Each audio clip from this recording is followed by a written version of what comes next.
Bonjour, c'est Ursule encore. On est le 21 novembre 2022.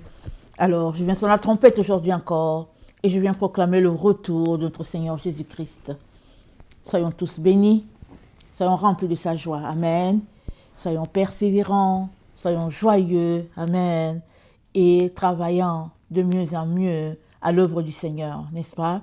La Bible dit de travailler à notre salut avec crainte et tremblement. On est dans le temps où nous attendons la transformation de nos corps. Amen. Très, très important de ne pas se laisser distraire par les choses du monde. Alors, nous savons aussi que notre Dieu nous a dit que ses enfants ont déjà été scellés. Et selon le message que j'avais mis en ligne, j'avais demandé à tout un chacun de se mettre à travailler à l'œuvre de Dieu. Et c'est ça qui va prouver que tu es scellé. Quand tu travailles à l'œuvre de Dieu, tu travailles sur ta personne. Amen. Et tu travailles à répandre la vérité autour de toi. Amen. Les enfants de Dieu, ça ne se cache pas. Amen. On reconnaît l'arbre à son fruit. Alors, tu ne peux pas être un bon arbre et donner de mauvais fruits, n'est-ce pas? Et tu ne peux pas être non plus un mauvais arbre et donner de bons fruits. Ça n'existe pas. Amen, ça n'existe pas. Voilà pourquoi Dieu nous a parlé de Lévitique 19, le verset 19. C'est très très important. On ne peut pas mélanger le bien et le mal. On ne peut pas mélanger deux espèces différentes. On est des enfants d'une seule espèce, n'est-ce pas? On est d'un seul fil. Alléluia, amen. Et le fil que nous sommes, c'est le fil qui est Jésus-Christ. Nous sommes formés du fil qui est Jésus-Christ. Nous sommes sa racine. Nous venons de lui. Il est donc très très important que dans tout ce que nous faisons, amen, nous soyons le reflet, amen, de sa gloire. Amen. Soyez tous bénis. Alors aujourd'hui, je viens parler encore de tu es le temple du Saint-Esprit. Tu es appelé à prospérer à tous égards. C'est-à-dire que tu montes, que tu descendes, que tu vas à gauche, que tu vas à droite. Amen. Tu es appelé à prospérer. C'est ça que notre grand frère, l'apôtre Jean, nous a laissé, amen, dans une lettre au frère Gaius. Alors j'espère que vous dites souvent merci à Dieu, n'est-ce pas, pour ces lettres-là, ces épîtres-là, ces lettres vraiment qu'il s'écrivait et qui aujourd'hui sont disponibles pour notre édification. Amen, on bénit le Seigneur pour cela. Alors je vais lire dans 3 Jean, ça n'a pas de chapitre, ça a un seul. Si bien que, bon, c'est juste 3 Jean, à partir du verset 2, ça dit ceci. Bien-aimé, je souhaite que tu prospères à tous égards et sois en bonne santé comme prospère l'état de ton âme. Je vais juste m'arrêter là. Il dit, je souhaite que tu prospères à tous égards. Ça dit, fais quoi, je souhaite que tu prospères. Deuxième élément, que tu sois en bonne santé. Amen. Comme prospère l'état de ton âme. Alléluia. Il nous donne une information très, très importante ici sur notre corps. Très, très importante. Amen. Alors, très souvent, on peut dire, bon, c'est pas grave, j'aime le Seigneur et puis j'ai pas besoin de plus, je fais ma cuisine, je rentre, je m'assois et puis bon, voilà. Mais je vais vous dire qu'on a besoin de prendre soin de notre corps.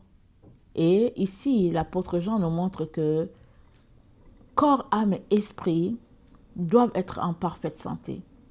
Vous savez que si le corps n'est pas en santé, on ne peut pas aller loin. Si le corps est malade, le corps, c'est notre véhicule. C'est le véhicule qui nous conduit. S'il est malade, alors même si on a la bonne volonté, on ne peut pas aller plus loin. Voilà pourquoi il y a un lien étroit entre notre prospérité et ce que nous mangeons. Alors j'insiste, je dis toujours, c'est un cheminement. Ne dites pas, bon voilà, il paraît qu'on ne peut même plus manger la viande, on ne peut même plus manger le poisson et tout. C'est pas ça que je suis en train de dire, c'est un cheminement. Avant que moi je sois arrivé à ce stade, j'ai cheminé. Amen. Je me suis levé un matin. J'ai juste dit, à partir de maintenant, je vais observer ce qui est écrit dans le livre de la loi, dans Exode. Je ne sais pas si c'était en 2016 que j'avais vraiment décidé drastique ou bien 2015, je ne me rappelle pas. Amen. Et puis finalement, Alors, j'étais devenue très très stricte dans ce qu'il fallait manger. Les poissons avec écailles et puis sans écailles. Et sans écailles, il fallait les laisser, les crevettes, toutes ces histoires-là. Vraiment, j'étais très très méticuleuse là-dedans. Et c'est à partir de ce moment-là que le Seigneur a commencé à me parler de manière plus spécifique concernant ma santé, concernant ce que je pouvais manger, ou bien il me disait des choses, il dit mange ceci, mange cela. Comme là, récemment, c'était l'été, j'avais fait un jardin, et puis on était tellement heureux, mes enfants et moi, on a travaillé là-dessus, mais c'est surtout le fait de se lever le matin. Quand je me levais le matin, j'allais dire bonjour à mes fruits. Avant, il n'y avait pas encore de fruits, je leur disais bonjour. J'étais tellement contente d'aller visiter le jardin et tout. Donc pendant que j'étais là, vraiment très heureuse de tout de toute cette verdure, cette végétation. Amen. Pendant que j'étais très heureuse, le Seigneur m'a dit, apprends à faire des champignons. J'ai dit, hein? Il dit, apprends à faire des champignons. Alors, j'avais espéré que j'allais pouvoir lancer, amen, ce processus, mais je ne l'ai pas encore fait, mais je pense que ce n'est pas encore trop tard, amen, pour le printemps prochain. Donc, j'ai trouvé des recettes en ligne et tout. Et ça, c'est le Seigneur qui me l'a dit. Sinon, j'aurais regardé en disant, ok, on va aller au magasin, on va en acheter. Mais si j'apprends à en faire, quand bien même il n'y aurait pas d'épicerie, je pourrais toujours faire des champignons. Parce que ça part de la... Ça part je pense, des trucs comestibles à la maison. Et puis tu ajoutes un certain produit. Et après, ben voilà, tu peux avoir les champignons. Amen. Alors, je vous donne aussi l'information. Parce qu'il y a des champignons là, quand on les fait, on les mange, on a l'impression que c'est la poitrine de poulet, c'est le blanc du poulet là, c'est bon, surtout qu'on la prête bien là, avec du beurre, des oignons et tout. Vous voyez, c'est très bon. Amen. Alors c'était une parenthèse avant de commencer la leçon, ça est béni. Alors, donc, le Seigneur nous dit, amen, par la bouche de son serviteur, que nous sommes appelés à prospérer. Nous sommes le temple du Saint-Esprit, Dieu demeure en nous, et comme je l'ai déjà mentionné, c'est pas nous qui avons décidé que nous sommes le temple. C'est Dieu qui nous a donné l'information. Dieu nous a dit, ah, vous êtes mon temple. Votre corps là, c'est mon temple. C'est là que j'habite. Il nous donne l'information. Alors, il faudrait que tu réalises que, alors que tu marches, que tu te déplaces avec Dieu. Dieu est là en toi. Tu te déplaces avec lui. Alors, quoi le plus normal, n'est-ce pas, que de garder la maison propre, l'endroit propre, nickel. Parce que Dieu est là. Je sais que si on apprenait que le président de notre pays venait nous visiter, je vous dis que, en tout cas, on allait jeter même tout de notre maison. On va tout jeter pour dire que non, il ne faut pas qu'il voit cette saleté et tout. Mais le roi de gloire demeure dans nos corps. Et malheureusement, on se balade avec un corps, comment le dire là? Un corps comme une vieille voiture usée.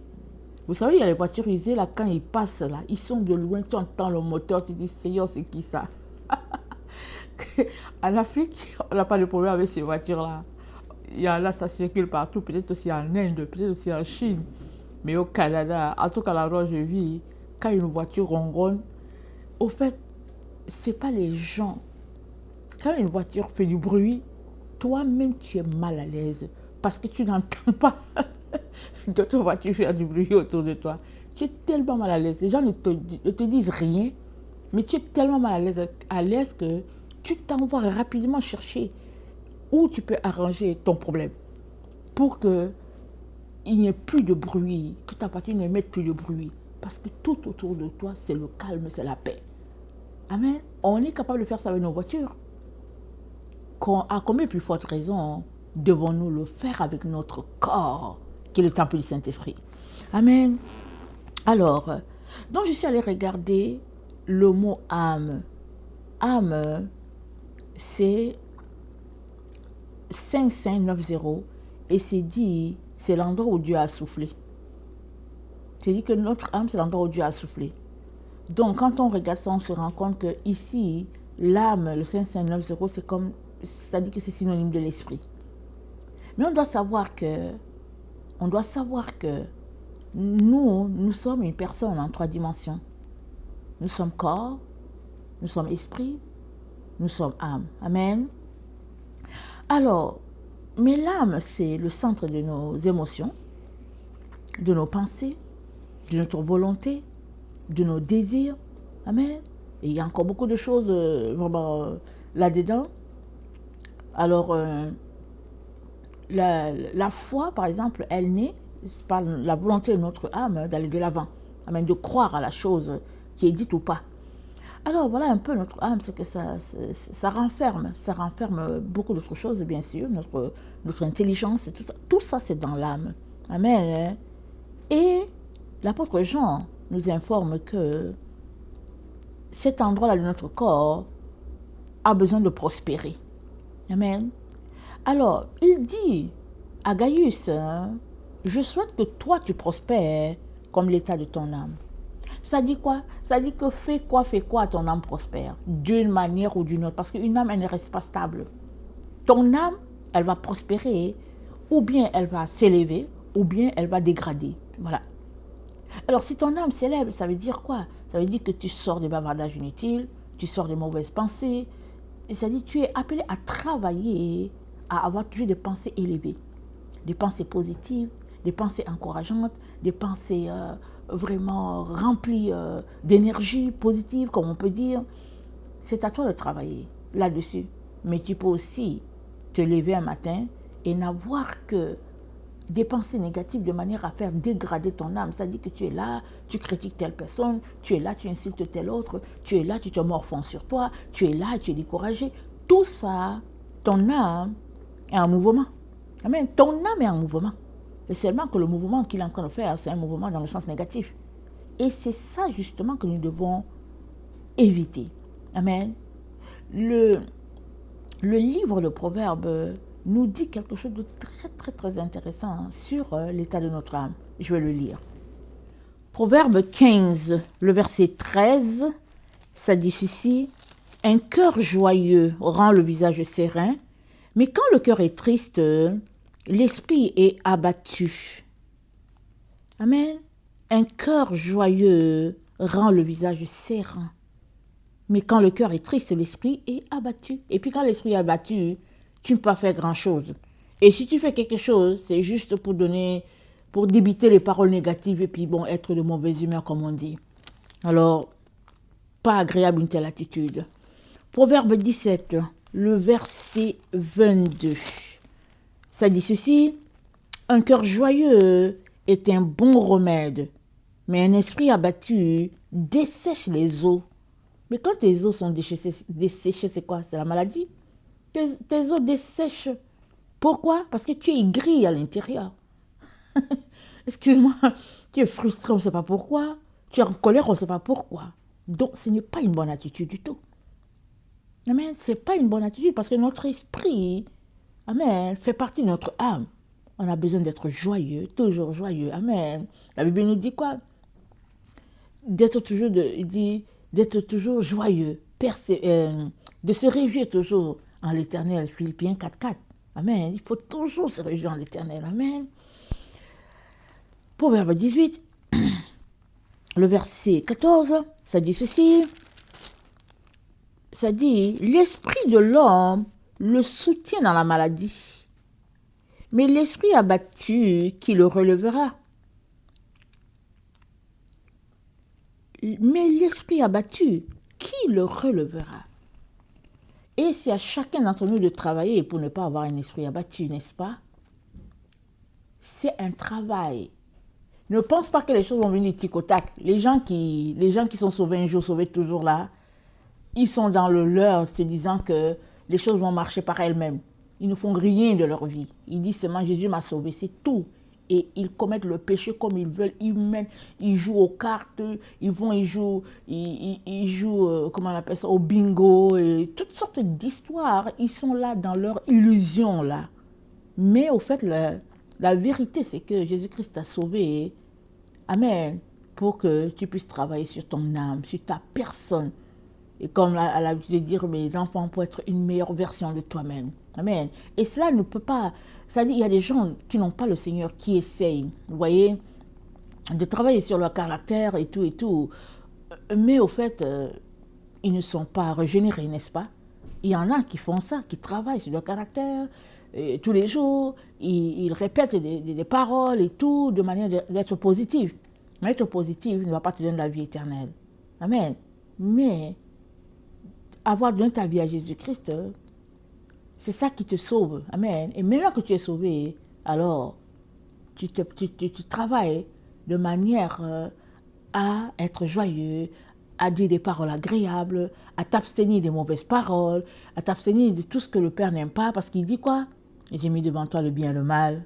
Choisis le bien pour être heureux. Amen. Alors on est appelé à travailler, amen, sur notre âme. Amen. Pour que ce temple-là que nous sommes puisse être en l'honneur de notre Dieu. Amen. Alors, ces derniers temps, j'ai beaucoup parlé de pensée, n'est-ce pas? Aujourd'hui encore, je vais en parler. C'est très, très important. Je reviens, pas parce que je veux revenir, mais c'est l'Esprit de Dieu qui me donne de revenir et puis d'insister auprès, amen, de ces enfants que nous sommes. Parce que nous sommes dans les temps où les ténèbres sont répandues sur toute la terre. Vraiment, les ténèbres sont intenses, ils sont épais. Et toi et moi devons travailler de manière à aller contre les ténèbres. Et nos pensées sont un grand élément, amen, dans ce travail-là, pour ne pas demeurer dans les ténèbres. Alors, le Seigneur nous dit, donc, dans Deutéronome 5, le verset 12, on va aller, aujourd'hui, je vais vous dire, on sera actif avec notre Bible. Alors, si tu as laissé la Bible quelque part, si ta Bible n'est pas à côté de toi, va la chercher. Amen. Parce que c'est toujours très important de regarder qu'est-ce que l'Écriture dit. Amen. D'aller en profondeur, de voir, et puis de s'accorder avec la parole de notre Dieu. Alors, Deutéronome 5, le verset 12, ça dit ceci. Observe le jour du repos pour le sanctifier comme l'Éternel ton Dieu te l'a ordonné. Amen. Observe le jour du repos. Vous savez, si ton âme n'est pas en paix avec soi-même, elle ne peut pas aller loin. Tu ne peux pas aller loin. La paix est un élément très, très, très, très important dans notre processus de transformation. Amen. Donc, la paix, on doit avoir la paix avec soi-même. On doit avoir la paix avec notre environnement. On doit avoir la paix, amen, avec notre Dieu. Amen. Alors, la paix avec soi-même, comme je l'ai mentionné tantôt, il y a des gens, pour rien, ils sont déjà énervés. Dès qu'ils se réveillent, ils te disent, oui, je me suis levé de mauvaise humeur. Comment tu peux te lever de mauvaise humeur? Qu'est-ce que tu as fait le soir avant de te coucher pour te réveiller de mauvaise humeur? Qu'est-ce que tu as écouté? Qu'as-tu regardé? Quel film as-tu vu? Parce que la Bible dit, je me couche et je m'endors parce que Seigneur, tu prends soin de moi. Ça, c'est dans un psaume, je ne sais plus lequel. Un enfant de Dieu, quand il se couche là, il dort là. Mais quand il se réveille, il est déjà en joie. Il est déjà content de voir le beau soleil. Et puis s'il n'y a pas de soleil, pas grave. Parce que, anyway, un enfant de Dieu, tu ne dors pas 8 heures d'affilée. Hein. Tu es un enfant de Dieu, tu ne dors pas 8 heures d'affilée dans la nuit. C'est pas possible. Un enfant de Dieu va se réveiller dans la nuit. Au début, quand le Seigneur t'interpelle, il te fait grandir, tu te réveilles, tu ne sais même pas pourquoi tu t'es réveillé. Il va le faire pendant longtemps d'ailleurs. Pendant des mois. Tu vas te réveiller, tu vas dire, mais moi je ne sais pas pourquoi je me suis réveillé. C'est Dieu qui te réveille si tu ne sais pas.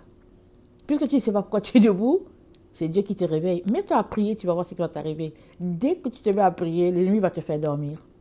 Parce que l'ennemi ne veut pas que tu dormes. C'est Dieu qui te réveille. Amen. L'ennemi te fait dormir. Voici le combat qui commence. Parce que une fois que tu réalises que c'est Dieu qui veut être en communion avec toi, amen, et que l'ennemi ne veut pas, mais si tu ne pries pas, tu vas rester éveillé. Tu vas rester là, tu vas dire, mais qu'est-ce qui arrive? Tu vas voir les étoiles partir et tu vas voir le soleil arriver. Tu n'auras pas dormi. Amen, tu vas rester éveillé. Mais à partir du moment où tu te mets à vouloir prier, tu vas voir, c'est là que le combat commence. Le combat commence parce que Dieu veut quelque chose et puis l'ennemi ne veut pas et il te fait dormir. Mais maintenant, tu dois faire intervenir ta volonté. Qu'est-ce que toi tu veux? Puisque Dieu veut une communion avec toi. L'ennemi ne veut pas. Toi, que veux-tu? Si tu t'accordes avec Dieu, il va t'aider à avoir tes nuits coupées en 2, en 3. Pour venir le voir, pour dire, papa, je suis là encore aujourd'hui. Il dit, papa, je suis là aujourd'hui. Tu parles avec lui 30 minutes, tu vas aller dormir. Et tu as bien dormi, tu vas te réveiller de bonne humeur. Mais si tu te réveilles de mauvaise humeur, demande-toi, qu'est-ce que tu as fait avant de fermer les yeux? Et évite de faire cette chose-là. Amen. Évite de faire cette chose-là. Et nous savons que nous sommes à l'heure où on enseigne nos enfants dans la journée, on s'en va se coucher, on ne sait pas ce qui se passe, ils ont leur cellulaire, ils ont leur tablette, on ne peut pas toujours les contrôler, c'est des adolescents, c'est des jeunes adultes, avec qui ils parlent après, qui est-ce qu'ils écoutent en ligne?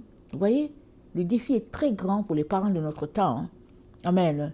Mais nous devons continuer de prêcher la vérité autour de nous.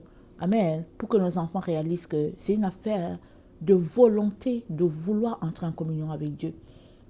Alors, dans notre temps, on peut penser que oui, le gars est jeune, il a 14, il a 15 ans. Mais j'aimerais rappeler à tout le monde qu'en Israël, à 12 ans, ils étaient déjà responsables. Amen. Alors, si toi, tu penses que ton enfant a 14, 15 ans, qu'il est jeune, sache que Dieu te dit qu'à 12 ans, il est déjà responsable, il est capable de beaucoup de choses. Amen. Très important cela. Alors, nos pensées donc, je disais que je parle beaucoup de nos pensées, mais j'aimerais que tu saches que tes pensées sont le pont entre Dieu et toi. Tes pensées, c'est un pont. Amen. Alors, tes pensées sont un pont, mais tu ne peux aller loin avec tes pensées. Tu ne peux arriver à Dieu, c'est-à-dire que tu ne peux arriver à faire les choses que Dieu a pour toi sur cette terre que si ton corps est en santé. Voilà pourquoi il est très important que tu surveilles qu'est-ce que tu manges. Qu'est-ce que tu fais comme activité? Moi, je dis toujours, la marche, c'est l'activité la plus agréable. Vous voyez, c'est quelque chose d'extraordinaire, la marche. Mais je vais vous dire une chose. Ça fait à peu près 1 an que je n'ai plus vraiment marché. Mais d'habitude, je marchais. Je me levais, je marchais tous les jours, je marchais en plus de venir prêcher. Mais il y a des choses qui sont arrivées, des circonstances qui ont fait que j'ai arrêté de marcher. Mais il faut que je reprenne. J'aime beaucoup marcher en hiver. Quand il y a la neige, qu'il fait très très froid, moins 40, moins 30, j'aime marcher. Parce que quand tu marches en ce temps-là, tu transpires tellement que quand tu reviens, tu es tellement bien. Mais il faut marcher. Et en plus là, quand on marche, notre esprit, notre âme est en mouvement. Amen. Quand on marche, notre cerveau enregistre qu'on va quelque part, on fait quelque chose. C'est ça l'histoire. Mais si tu ne marches pas, tu es sur place, vous savez c'est quoi? C'est comme une situation où on est amorphe. On ne fait rien. Maintenant, je ne justifie pas mon manque de sport. Amen, je ne justifie pas ça. Mais je reconnais quand même que si je ne marche pas à l'extérieur, dans la maison, je passe mon temps à marcher. Je monte, je descends, je monte, je viens au rez-de-chaussée, je vais au sous-sol. Parce qu'une mère dans une maison, il y a toujours quelque chose à faire. Amen. Mais je sais que ce n'est pas suffisant. Et je dois reprendre mon sport. Surtout que je dois prêcher. Je dois vivre ce que je prêche. Amen. C'est très important. Je vous dis d'aller faire le sport. Moi aussi, j'ai déjà ma tenue prête pour aller à ma marche, j'ai mes bottes et tout. Donc, il faut que je reprenne la marche. Amen. Très, très important. Parce qu'au fait, quand on marche, amen, quand on transpire, amen, on purifie aussi notre esprit avec cela. Amen. Alors, maintenant, j'ai parlé de sport, mais la nourriture, j'en ai longuement parlé. Et aujourd'hui encore, je viens nous encourager, amen, à changer notre alimentation si ce qu'on mange, ce n'est pas selon Dieu. Mais n'y allez pas de façon drastique. Allez-y petit à petit. Si par exemple tu avais l'habitude de manger la viande 3 fois la semaine, organise-toi pour juste manger une fois, remplace par quelque chose, fais-le pendant un certain temps jusqu'à ce que ton corps vraiment s'habitue à ta nouvelle alimentation et remplace. Remplace par exemple la viande avec du poisson, amen, ou bien avec du thon en boîte, remplace avec des œufs, remplace petit à petit. C'est-à-dire que fais des changements progressifs. Achète-toi des amandes, des légumes, toutes ces choses-là, fais-le. Alors, dans le livre de Lévitique, c'est dit les animaux qu'on peut manger et qu'on ne peut pas manger. Tout est décrit là. Mais dans le livre de la Genèse, c'est dit qu'à l'origine, voilà ce que Dieu nous a donné. Des plantes, des semences, de l'herbe. Il nous a donné ça, la végétation, comme nourriture. Alors, qu'est-ce que c'est dit? Apocalypse 13, le verset 8, c'est dit ceci. Voilà pourquoi je nous oriente à l'origine, n'est-ce pas? Je suis là pour nous orienter à l'origine, à nous encourager à retourner à l'origine. Dans Apocalypse 13, le verset 8, c'est dit « Et tous les habitants de la terre l'adoreront. Ceux dont le nom n'a pas été écrit dès la fondation du monde dans le livre de vie de l'agneau qui a été immolé. » Amen. Ceux dont le nom n'a pas été écrit dès la fondation du monde dans le livre de vie de l'agneau qui a été immolé. C'est la fondation, c'est là-bas à l'origine. Amen. Donc les commandements là qu'on a, de manger ceci, de ne pas manger cela, tout ça, c'était à l'ère de Moïse, n'est-ce pas? Donc ça c'était, à quel moment? C'était la deuxième période, j'appelle période parce que la première période c'était de Adam jusqu'à Noé, amen, là où il y a eu le déluge.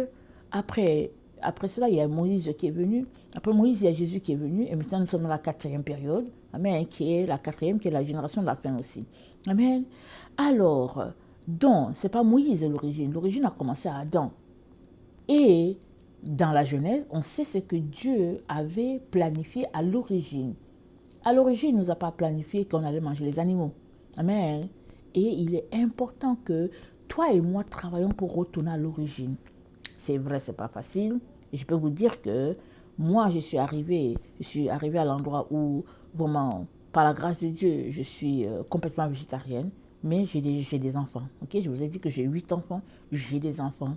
Et il y a des jours où, en tout cas, ce n'est pas tellement ça avec eux. Et puis, donc, je le fais de façon progressive. Et puis, lentement, je continue de leur donner du poisson, vraiment petit à petit, je leur donne des croquettes de poulet, des pépites de poulet de temps en temps, mais je fais vraiment beaucoup plus un mélange dans le sens qu'il y a plus de manière, une alimentation pour végétariens que l'autre alimentation. Et l'autre truc, vous savez que les jeunes, généralement, ils n'aiment pas les légumes. Amen.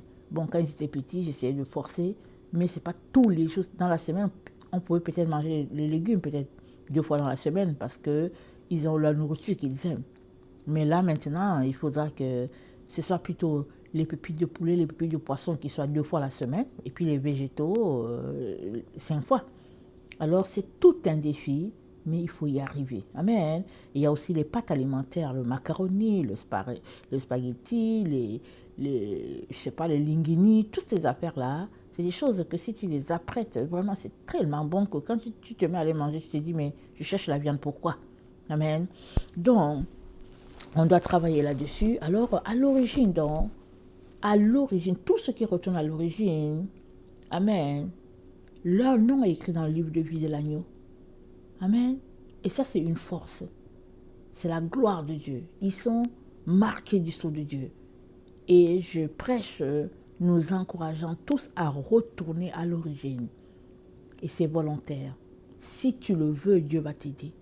Mais si tu es là, tu boudes, tu respectes, ce sera compliqué pour toi de te rendre. Parce que tu entends quelque chose et puis tu boudes. Vous voyez, on vient de parler d'un cœur joyeux. Amen, qui est un remède.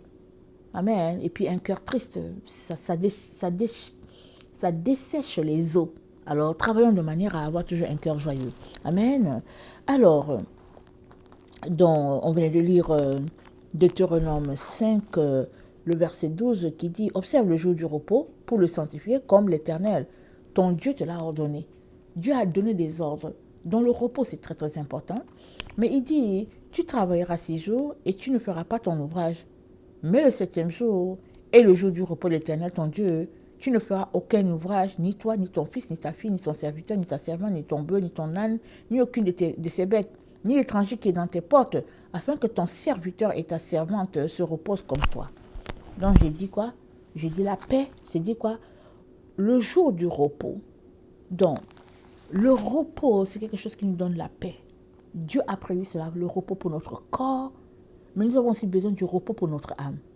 Très, très important. Donc, une personne en paix avec soi-même, elle va prospérer. Mais une personne qui est en trouble avec elle-même, elle est aussi en trouble avec les autres. Si tu n'as pas la paix avec toi, comment tu vas avoir la paix avec les autres? Dès que tu vas voir les autres, tu vas juste bondir sur eux pour commencer à faire des histoires. Mais si tu es en paix avec toi-même, que l'autre t'engueule, que l'autre te traite de tout et de rien, tu regardes tout simplement. Et tu dis dans ton cœur, Seigneur, pardonne-lui, il ne sait pas ce qu'il fait. Pardonne-la, elle ne sait pas ce qu'elle fait. Amen. Alors, Ésaïe 30, le verset 15 parle aussi de paix. Ésaïe 30, le verset 15, voilà ce que notre Dieu nous dit, notre Seigneur, notre Dieu nous dit. Il dit, car ainsi parle l'Éternel, le Saint d'Israël, c'est dans la tranquillité et le repos que sera votre salut. C'est dans le calme et la confiance que sera votre force. Mais vous ne l'avez pas voulu. Est-ce que nous le voulons? Si nous le voulons, Dieu nous dit, il dit c'est dans la tranquillité et le repos que sera votre salut. Notre salut, c'est dans la tranquillité et le repos. Il dit c'est dans le calme et la confiance qu'on a une force. Nous avons besoin d'être forts dans ce temps où nous nous trouvons. Nous avons besoin d'avoir un corps fort, en santé. Et puis nous avons besoin d'avoir un esprit conquérant. Un esprit qui se bat. On n'est pas des gens qui viennent pour dire, oh non, mais oh Jésus, s'il te plaît, je ne veux pas arriver. Et puis voilà, et puis... Non, non, non, on ne fait pas ça. Surtout si tu es une femme. Une femme, elle se bat toujours. Une femme ne quitte jamais son poste. Une femme. La femme, c'est la force d'une maison. Tu es appelé à te battre. Tu dois toujours avoir un esprit élevé, un esprit positif. Et tu dois aussi encourager tes enfants à avoir un esprit positif. Toujours battante, radieuse, conquérante. Et surtout, elle doit avoir la victoire. Ça, c'est sûr. Il faut qu'elle ait la victoire. Une femme, ça a toujours la victoire. Amen. Excusez-moi les hommes. Romains 12, le verset 18. Oh non.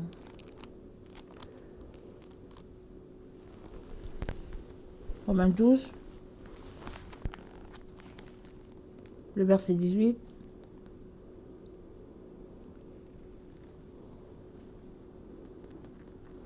S'il est possible, autant que cela dépend de vous, soyez en paix avec tous les hommes. Autant que cela dépend de vous, soyez en paix avec tous les hommes. Romains 12, 18.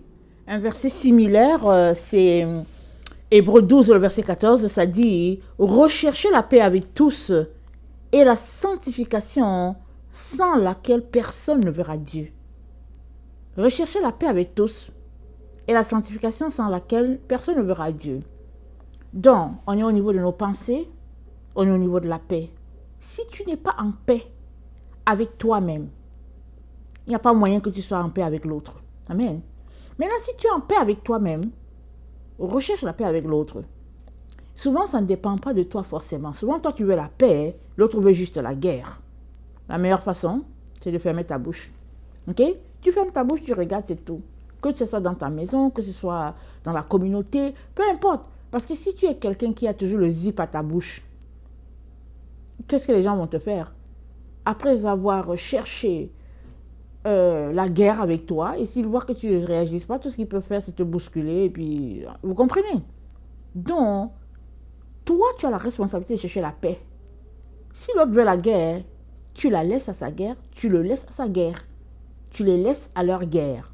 Mais toi, viens toujours devant Dieu pour rechercher la paix avec toi-même, la paix avec ton prochain, et puis tu pries pour la paix, pour que tes enfants soient en paix. Amen.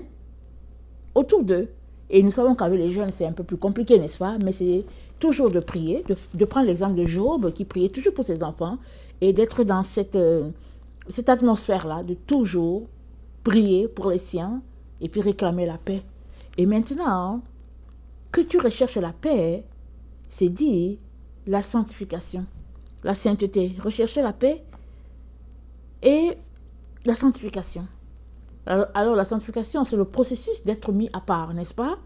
Tu es mis à part comment? à part des péchés, à part de la vie du monde. Donc tu es appelé à rechercher une vie de consécration. Et ça, c'est ta part. La paix, la sanctification. Ok?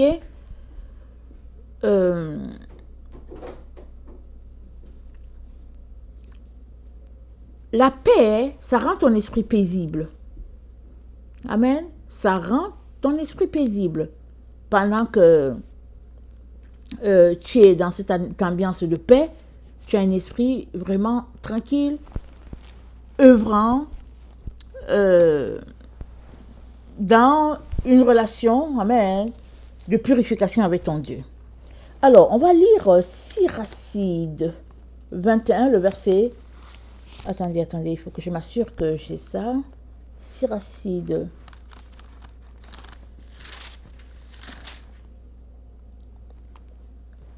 Attendez, je vais m'assurer que j'ai la bonne référence, ok? Siracide, j'ai Siracide 21.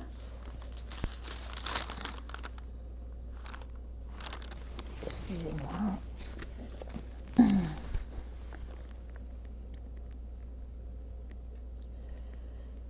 Ok.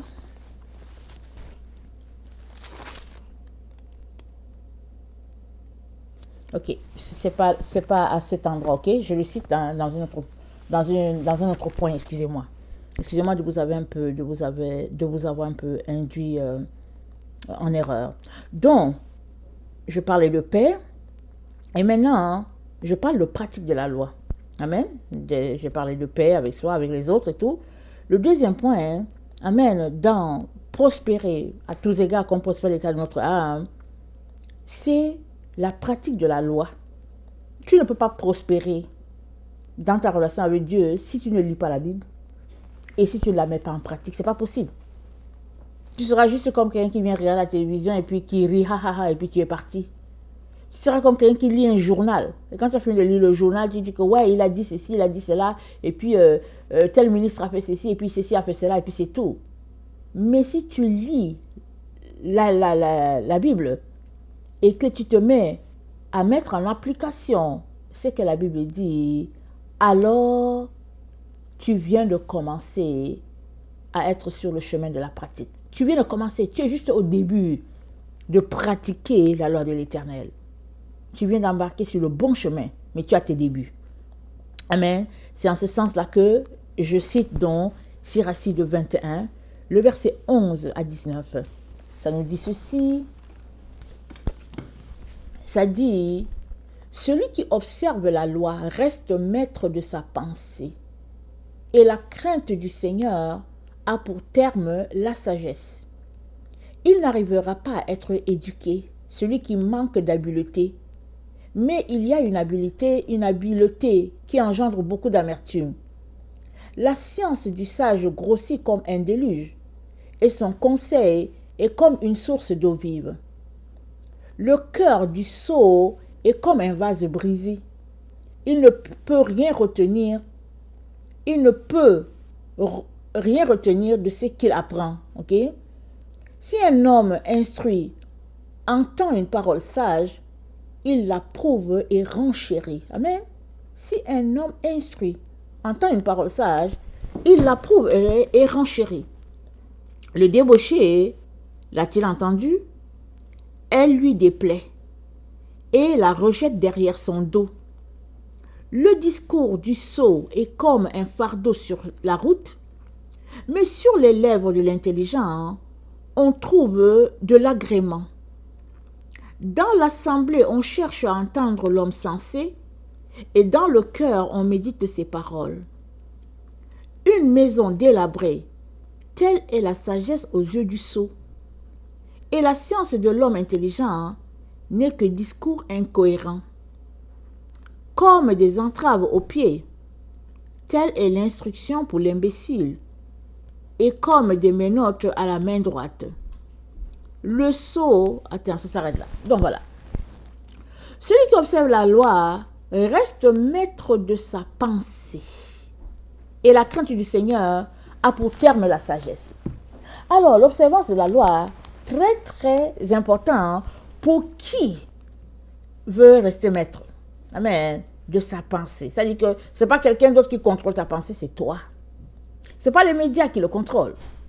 Ce n'est pas un sorcier à quelque part. Pendant que tu es en train de dormir, il veut te contrôler à distance. Non, non, non. Celui qui observe la loi, il reste maître de sa pensée. Amen. Il reste maître de sa pensée. Amen. Un jour, j'ai vécu quelque chose de terrible, ok? Je vous le raconte, ok? Parce que je suis dans cette partie-là. J'ai vu quelque chose de terrible. J'étais en train de prier, ok? J'ai prié. Et puis, j'ai somnolé. Amen. Quelques minutes.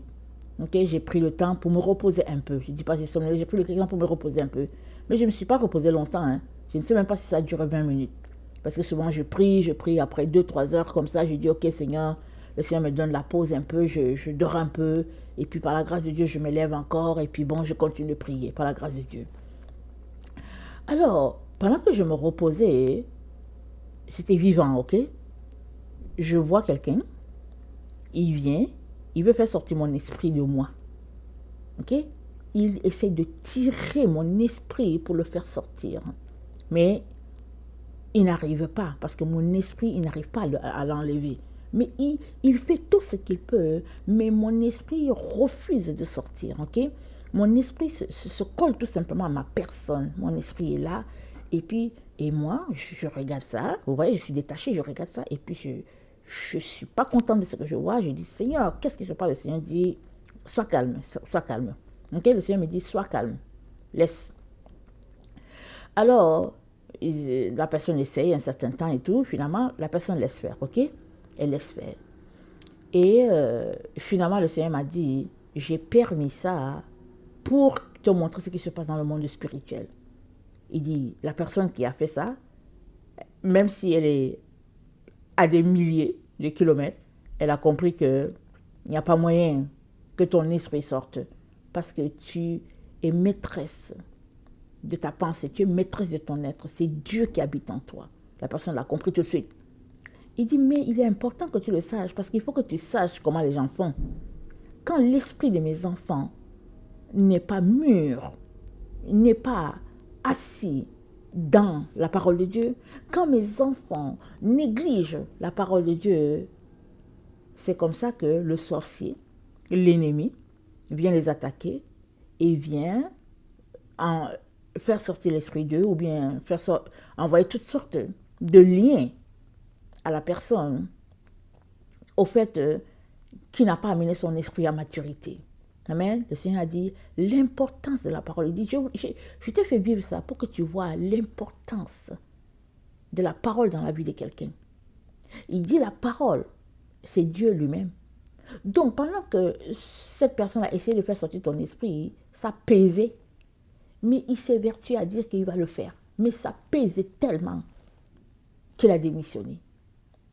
Et non seulement ça pesait, il a démissionné, mais la Bible dit quoi? La Bible dit, je dormais, mais mon esprit était éveillé. Un enfant de Dieu, il ne dort jamais complètement à 100%. Oh, non, non, non. Un enfant de Dieu, même quand il va se reposer, il se repose, mais son esprit est éveillé. Est-ce que son esprit est éveillé à 10%? À combien? Moi, je ne sais pas.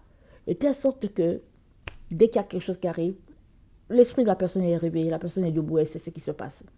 C'est ça un enfant de Dieu. Et ça, c'est la grâce que Dieu accorde à tous ceux-là qui sont versés dans l'étude de la parole. Amen. Je nous encourage, tous sans exception, à lire notre Bible, à mettre en pratique ce que nous lisons, mais surtout, écoutez bien ceci. Avant de se coucher, c'est très important d'être dans la présence de Dieu, soit dans la louange. Amen. Et si tu peux, après la louange, lire ta Bible, c'est excellent. Mais si tu ne peux pas, dans la louange, la prière, amen, couche-toi.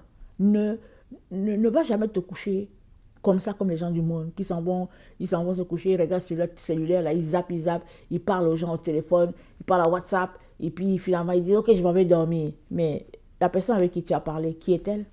La connais-tu? Amen. Pendant que tu lui as dit que tu t'en vas dormir, vas-y alors dormir. Elle ne dort pas. Donc alors que tu dors, qu'est-ce qu'elle fait sur ton esprit? Amen. Ça, c'est des choses qu'il faudrait mentionner. Très, très important. C'était une parenthèse, ok? Alors, donc, la pratique de la loi, c'est très, très important. Et nous le savons.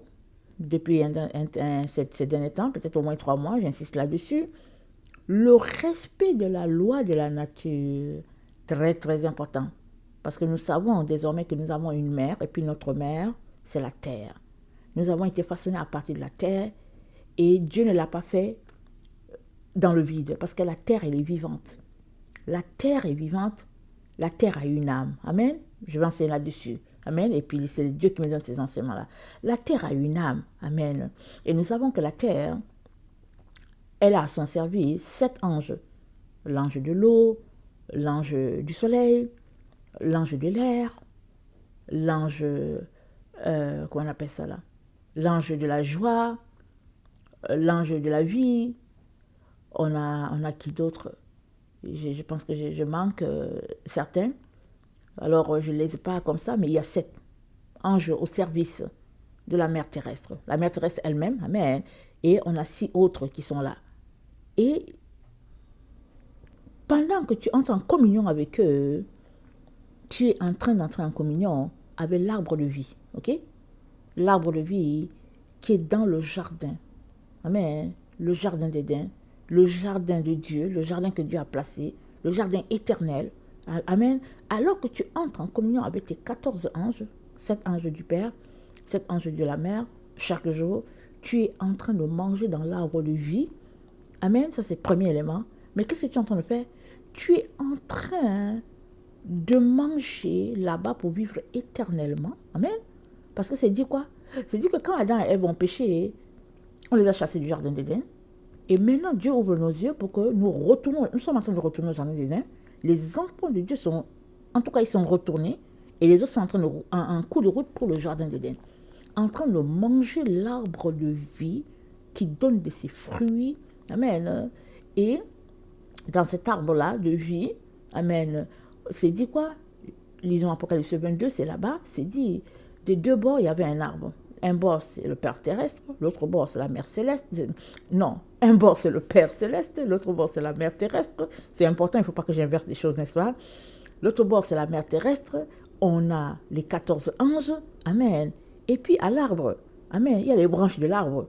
Nous, on dit, c'est dit quoi? Ça donne des feuilles pour la guérison des nations. Les feuilles, c'est quoi? C'est toi et moi, nous sommes les feuilles là pour guérir les nations. Nous prêchons la parole. Amen. Nous répandons la parole de Dieu partout. Nous sommes en train de guérir toute la terre de tout ce qui a été mis dedans. Si et seulement si nous prêchons la vraie doctrine de Christ, nous sommes en train de répandre, amen, la connaissance de la vérité. Nous sommes en train de répandre l'arbre de vie sur la terre. Nous sommes en train de répandre, amen, la gloire de Dieu. C'est ça que nous sommes en train de faire.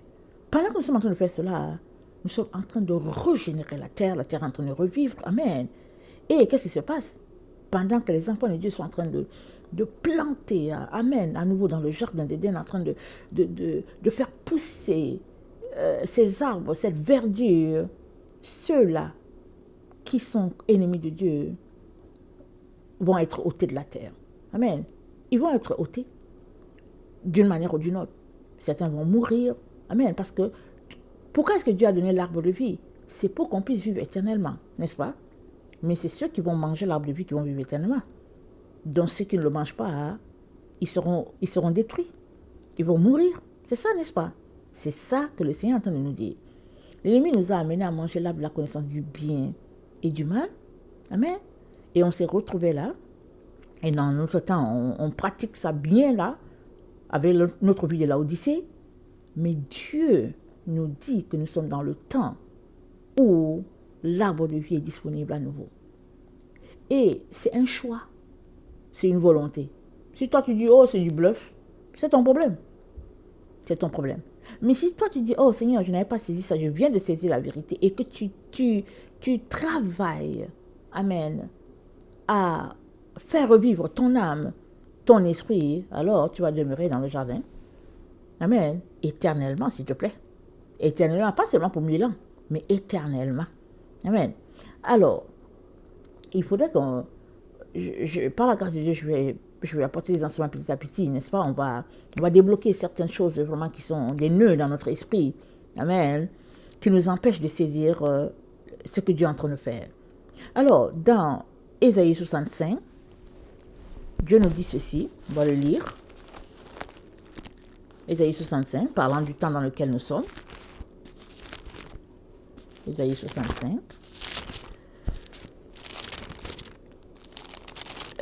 Ça dit ceci. Le verset 9, ça dit ceci. Je ferai sortir de Jacob une postérité et de Juda un héritier de mes montagnes. Mes élus posséderont le pays et mes serviteurs y habiteront. Le Saron servira de pâturage au menu bétail et la vallée d'Accor servira de gîte au gros bétail. Pour mon peuple qui m'aura cherché, mais vous qui abandonnez l'Éternel, qui oubliez ma montagne sainte, qui dressez une table pour Gad et remplissez une coupe pour Méni, je vous destine au glaive. Et vous fléchirez tous les genoux pour être égorgés. Car j'ai appelé et vous n'avez point répondu. J'ai parlé et vous n'avez point écouté. Mais vous avez fait ce qui est mal à mes yeux. Et vous avez choisi ce qui me déplaît. C'est pourquoi ainsi parle le Seigneur l'Éternel. Voici mes serviteurs mangeront et vous aurez faim. Voici mes serviteurs boiront et vous aurez soif. Voici mes serviteurs se réjouiront, et vous serez confondus. Voici mes serviteurs chanteront dans la joie de leur cœur, mais vous crierez dans la douleur de votre âme, et vous vous lamenterez dans l'abattement de votre esprit. Vous laisserez votre nom en imprécation à mes élus. Le Seigneur l'Éternel vous fera mourir, et il donnera à ses serviteurs un autre nom.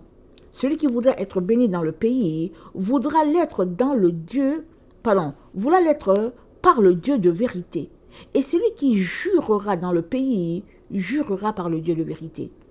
Car les anciennes souffrances seront oubliées, elles seront cachées à mes yeux. Amen. Car je vais créer de nouveaux cieux et une nouvelle terre. On ne se rappellera plus des choses passées. Elles ne reviendront plus à l'esprit.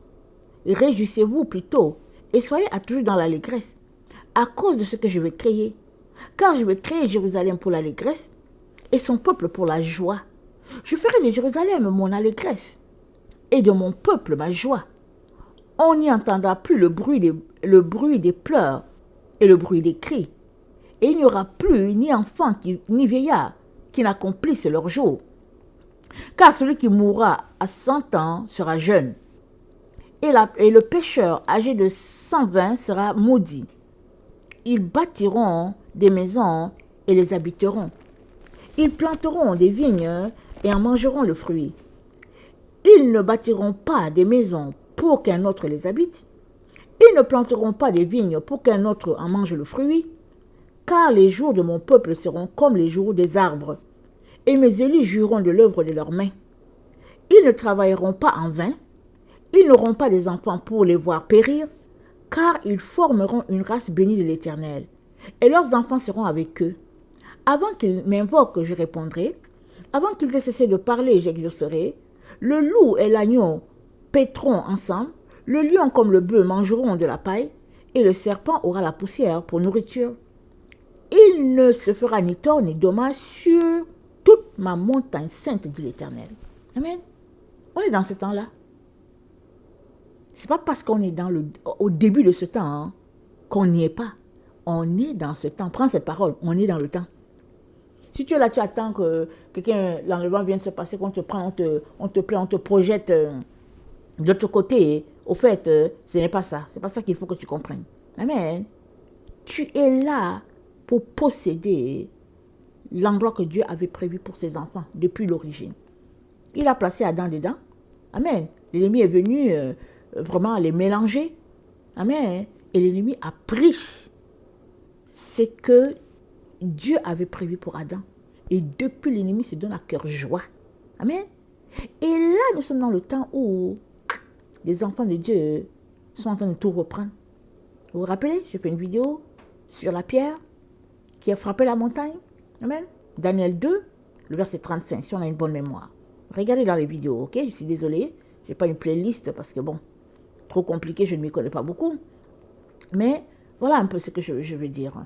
Alors, on est dans ce temps-là où le changement est en train d'être fait. Amen.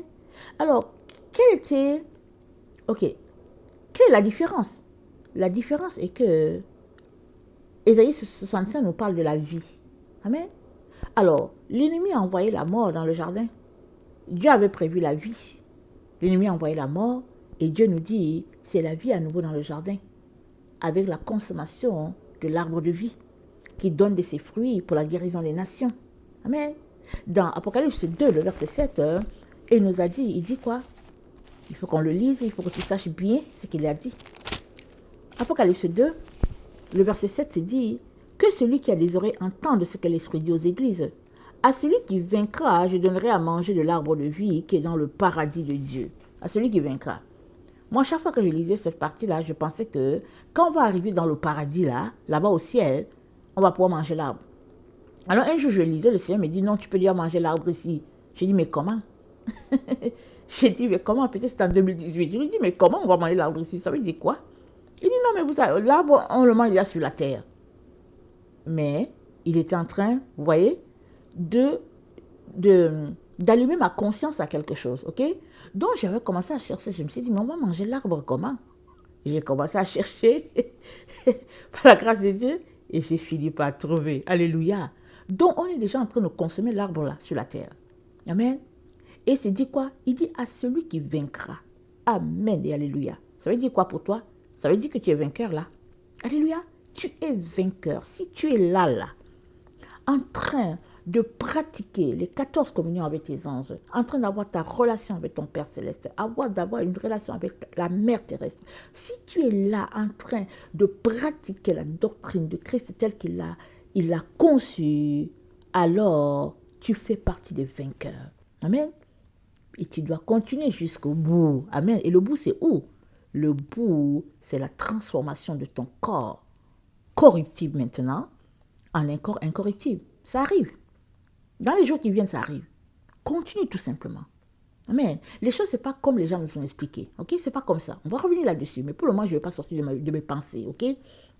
Donc, on est rendu au moment où on est en train de consommer l'arbre de vie. Adam et Ève avaient été chassés parce que il ne fallait pas qu'ils consomment. Et puis finalement, l'arbre de vie avait été caché. Et puis bon, voilà, par-ci, par-là, Enoch nous l'a ramené. Amen. Et alléluia, amen. On bénit le Seigneur parce qu'on est en train de le consommer maintenant à nouveau sur la terre. Il est donc très important, toi qui m'écoutes, que tu puisses aussi appeler ta famille, les membres de ta famille, à consommer l'arbre de vie. C'est très important. Alors si tu restes là pour dire, oh, c'est du n'importe quoi et tout, ben, ce sera dommage pour toi. Par contre, si tu embarques là-dedans et que tu intéresses, tu envoies le lien à plusieurs personnes, sur la terre, il y aura beaucoup de gens, amen, qui seront en train de consommer l'arbre de vie et qui verront leur corps transformé de corruptible en incorruptible, tout simplement parce qu'ils sont en train de pratiquer la vérité. Amen, ça c'est très très important. Et je vais rappeler, quand le Seigneur m'a dit, mets le document en ligne, puisque c'est quelque chose que j'observais, le Seigneur m'a dit, mets le document en ligne, il faut le mettre en ligne. Amen, parce que ça va aider plusieurs personnes. Alors je me suis battue à le taper, tout ça, et tout, à le mettre en ligne. Et le Seigneur m'a dit, tu leur diras que la destruction arrive. Alors, ceux qui sont emportés par la destruction, s'ils consomment l'arbre de vie, ils vont ressusciter à la résurrection. Amen. De tous ceux-là qui sont les enfants de Dieu. Par contre, si les gens ne pratiquent pas ça, en disant c'est du n'importe quoi, à la résurrection, quand ceux qui sont morts en Christ ressusciteront, eux, ils ne vont pas ressusciter. Ils vont attendre leur jugement. Amen. Après les 1000 ans. Par contre, s'ils le pratiquent, amen, et qu'il arrive qu'ils meurent, pour X raisons, leur corps s'en va juste se reposer. Amen. Et à la résurrection, ils seront debout et ils vont posséder, amen, la terre, amen, que Dieu est en train d'apprêter pour ses enfants. Ça, c'est très... Il m'a dit, pendant que tu mets ce document-là en ligne, voilà ce que tu leur dis. Il m'a dit, donc je vous dis ce que le Seigneur m'a dit de dire. Amen. Et dommage pour tous ceux-là qui ne veulent pas s'associer à cela, c'est dommage. Mais je viens t'encourager, toi qui m'écoutes, saisis cela, saisis cette vérité-là et mets-toi à la pratiquer. Sors des histoires de sauver un jour, sauver toujours, tout ça, tout ce mensonge-là sort de là. Cours pour sauver ton âme et sauver l'âme des tiens. Amen. Sauve l'âme des tiens. Amen. Très, très important. Très, très important. Et nous serons tous surpris de la récolte, n'est-ce pas? la récolte sera extraordinaire si c'est comme ça que nous travaillons de manière à répandre la vérité sur la terre. Amen. L'autre passage se trouve dans Ésaïe 66, amen, qui marque que le temps dans lequel nous sommes, c'est le temps de la vie. Amen. Alors, je vais commencer à lire où? Attendez.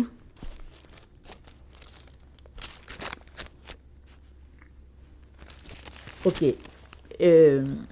Ésaïe 66, le verset 15, ça dit « Car voici l'Éternel arrive dans un feu, et ses chars sont comme un tourbillon. Il convertit sa colère en un brasier, et ses menaces en flammes de feu. Et c'est par le feu que l'Éternel exerce ses jugements. C'est par son glaive qu'il châtie toute chair. Et ceux que l'Éternel tuera seront en grand nombre.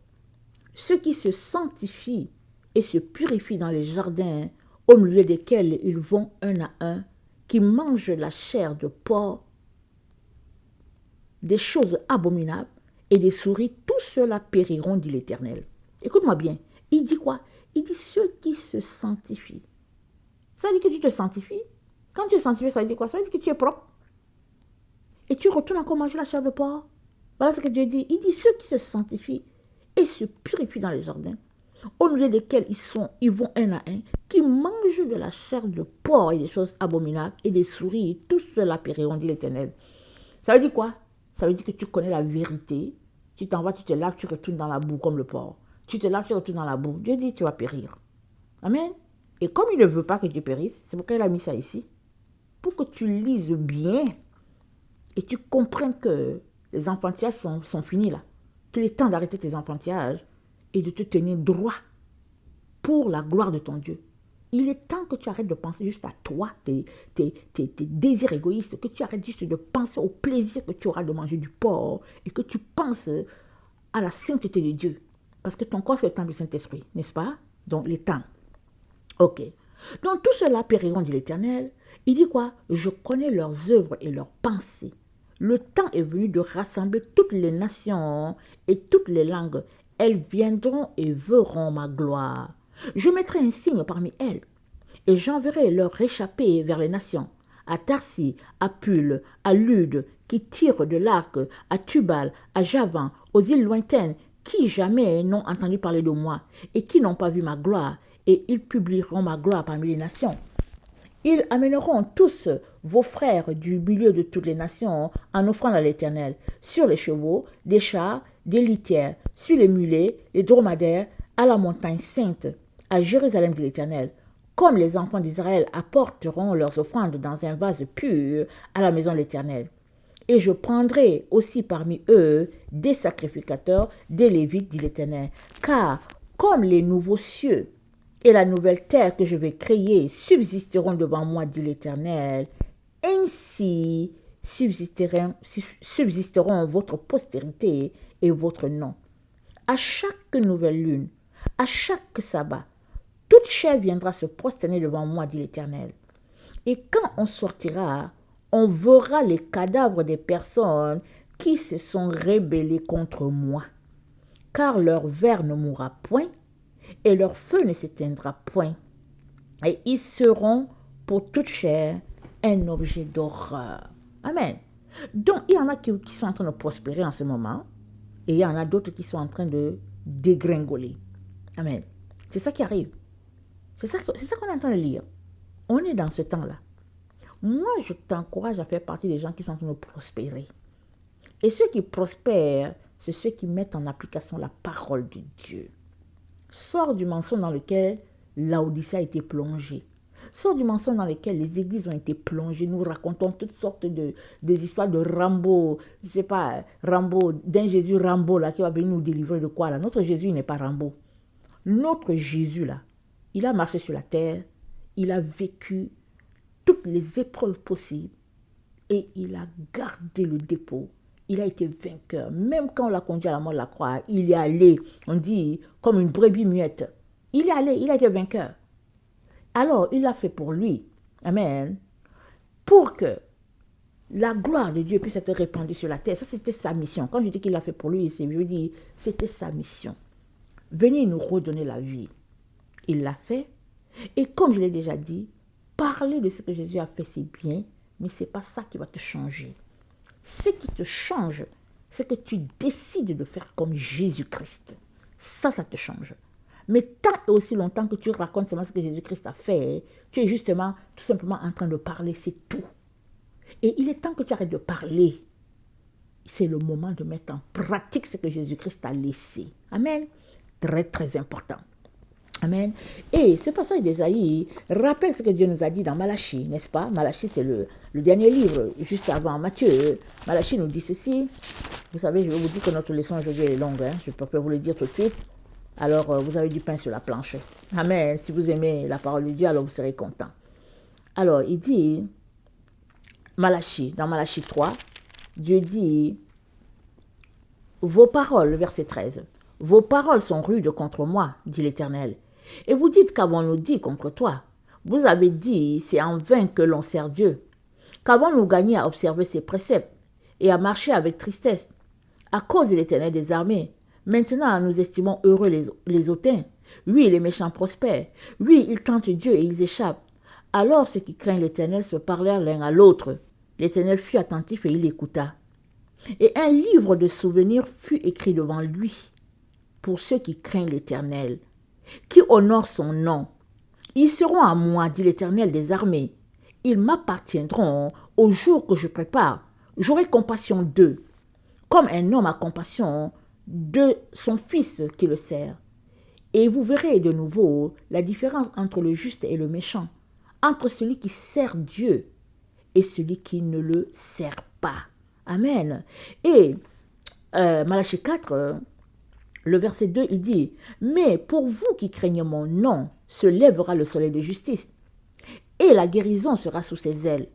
Vous sortirez et vous sauterez comme des veaux d'une étable, et vous foulerez les méchants, car ils seront comme de la cendre sous la plante de vos pieds, au jour que je prépare, dit l'Éternel des armées. » Amen et alléluia. Dieu prépare un jour où le méchant va dire, « Si je savais. Si je savais. » Et toi, ne fais pas partie du méchant. Ne fais pas partie. C'est le temps où il faut manger à l'arbre de vie. Va manger à ton arbre de vie. Fais ce qu'il faut faire. Si ça te prend 2 heures pour entrer en relation avec Dieu, avec les anges, avec ta mère terrestre et tout, fais ce que cela te demande. Parce que tu es en train de déblayer le terrain pour toi-même, pour tes enfants, tes petits-enfants. Et puis, tu es en train de préparer ton éternité, n'est-ce pas? Très, très important. Et comme tu vois là, comme je suis en train d'enseigner là, ça n'a rien à voir avec ce qu'on nous a enseigné en disant que ouais, Jésus Rambo va venir nous prendre, il va nous amener, et puis bon. Mais si on s'en va là, c'est qui va s'occuper de la terre? La terre nous appartient, non? Est-ce que ça appartient au diable? C'est le diable qui l'avait volé entre les mains de Ève, il l'avait pris, mais Dieu avait fait ça pour nous. Donc, on doit reprendre ce qui est à nous. On doit reprendre ce qui est à nous, ça va de soi, n'est-ce pas? Amen. Alors, je passe à l'autre, je pense le 3e ou le 4e point. Amen. Bon, dans le respect des lois de la nature, il y a effectivement ces 2 textes-là qu'on a lus, Ésaïe 65, et puis Ésaïe 66. Amen. Par exemple, être en train de se sanctifier et retourner manger la viande de porc, c'est-à-dire se nettoyer, se laver et retourner se vautrer dans la saleté. C'est ça que ça veut dire. Mais on sait que c'est bien écrit, n'est-ce pas, dans la parole de Dieu, que Dieu dit, le porc, c'est un animal impur et il n'aimerait pas que ses enfants le mangent. Amen. On le sait. Alors, si on le mange en connaissance de cause, amen, et on est enfant de Dieu, et on est en train de se sanctifier, Dieu dit, voilà ce qui t'attend. Alors, à un moment donné, là, quand on marche avec le Seigneur, à un moment donné, on grandit. Amen. Dans la vie, un bébé, il naît un jour, il finit par être adulte, veut pas, il va grandir. Amen. Alors, si tu as donné ta vie à Jésus-Christ un jour, il est très important qu'après 20 ans, 10 ans, 5 ans avec le Seigneur, il est important que tu grandisses. Si tu ne grandis pas, il y a un problème. Soit le problème, c'est à ton niveau. Amen. Soit le problème, c'est au niveau de ton environnement. Et si le problème est au niveau de ton environnement, tu es capable de dompter ton environnement.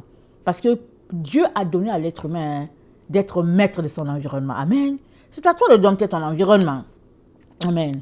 Maintenant, si tu ne sais pas, qu'est-ce qui fait que tu ne sais pas ce que Dieu a dit?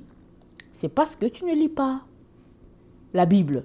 Et si tu lis, peut-être lis-tu avec l'esprit de ta dénomination. Tu lis et puis tu t'envoies demander à ton pasteur, tu lis et tu t'envoies demander à un ancien, tu lis et puis tu dis, si c'est ça que tu fais, tu ne vas jamais arriver. Mais si tu lis ta Bible en invitant le Saint-Esprit, l'esprit de vérité, mais tu seras instruit.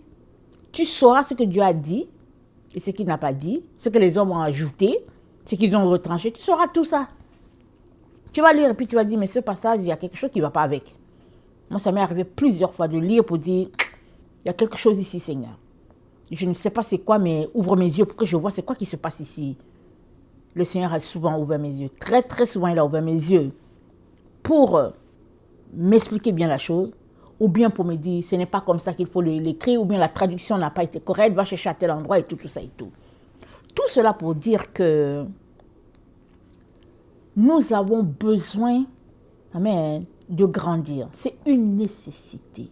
Ce n'est pas un choix. Ce n'est pas un choix.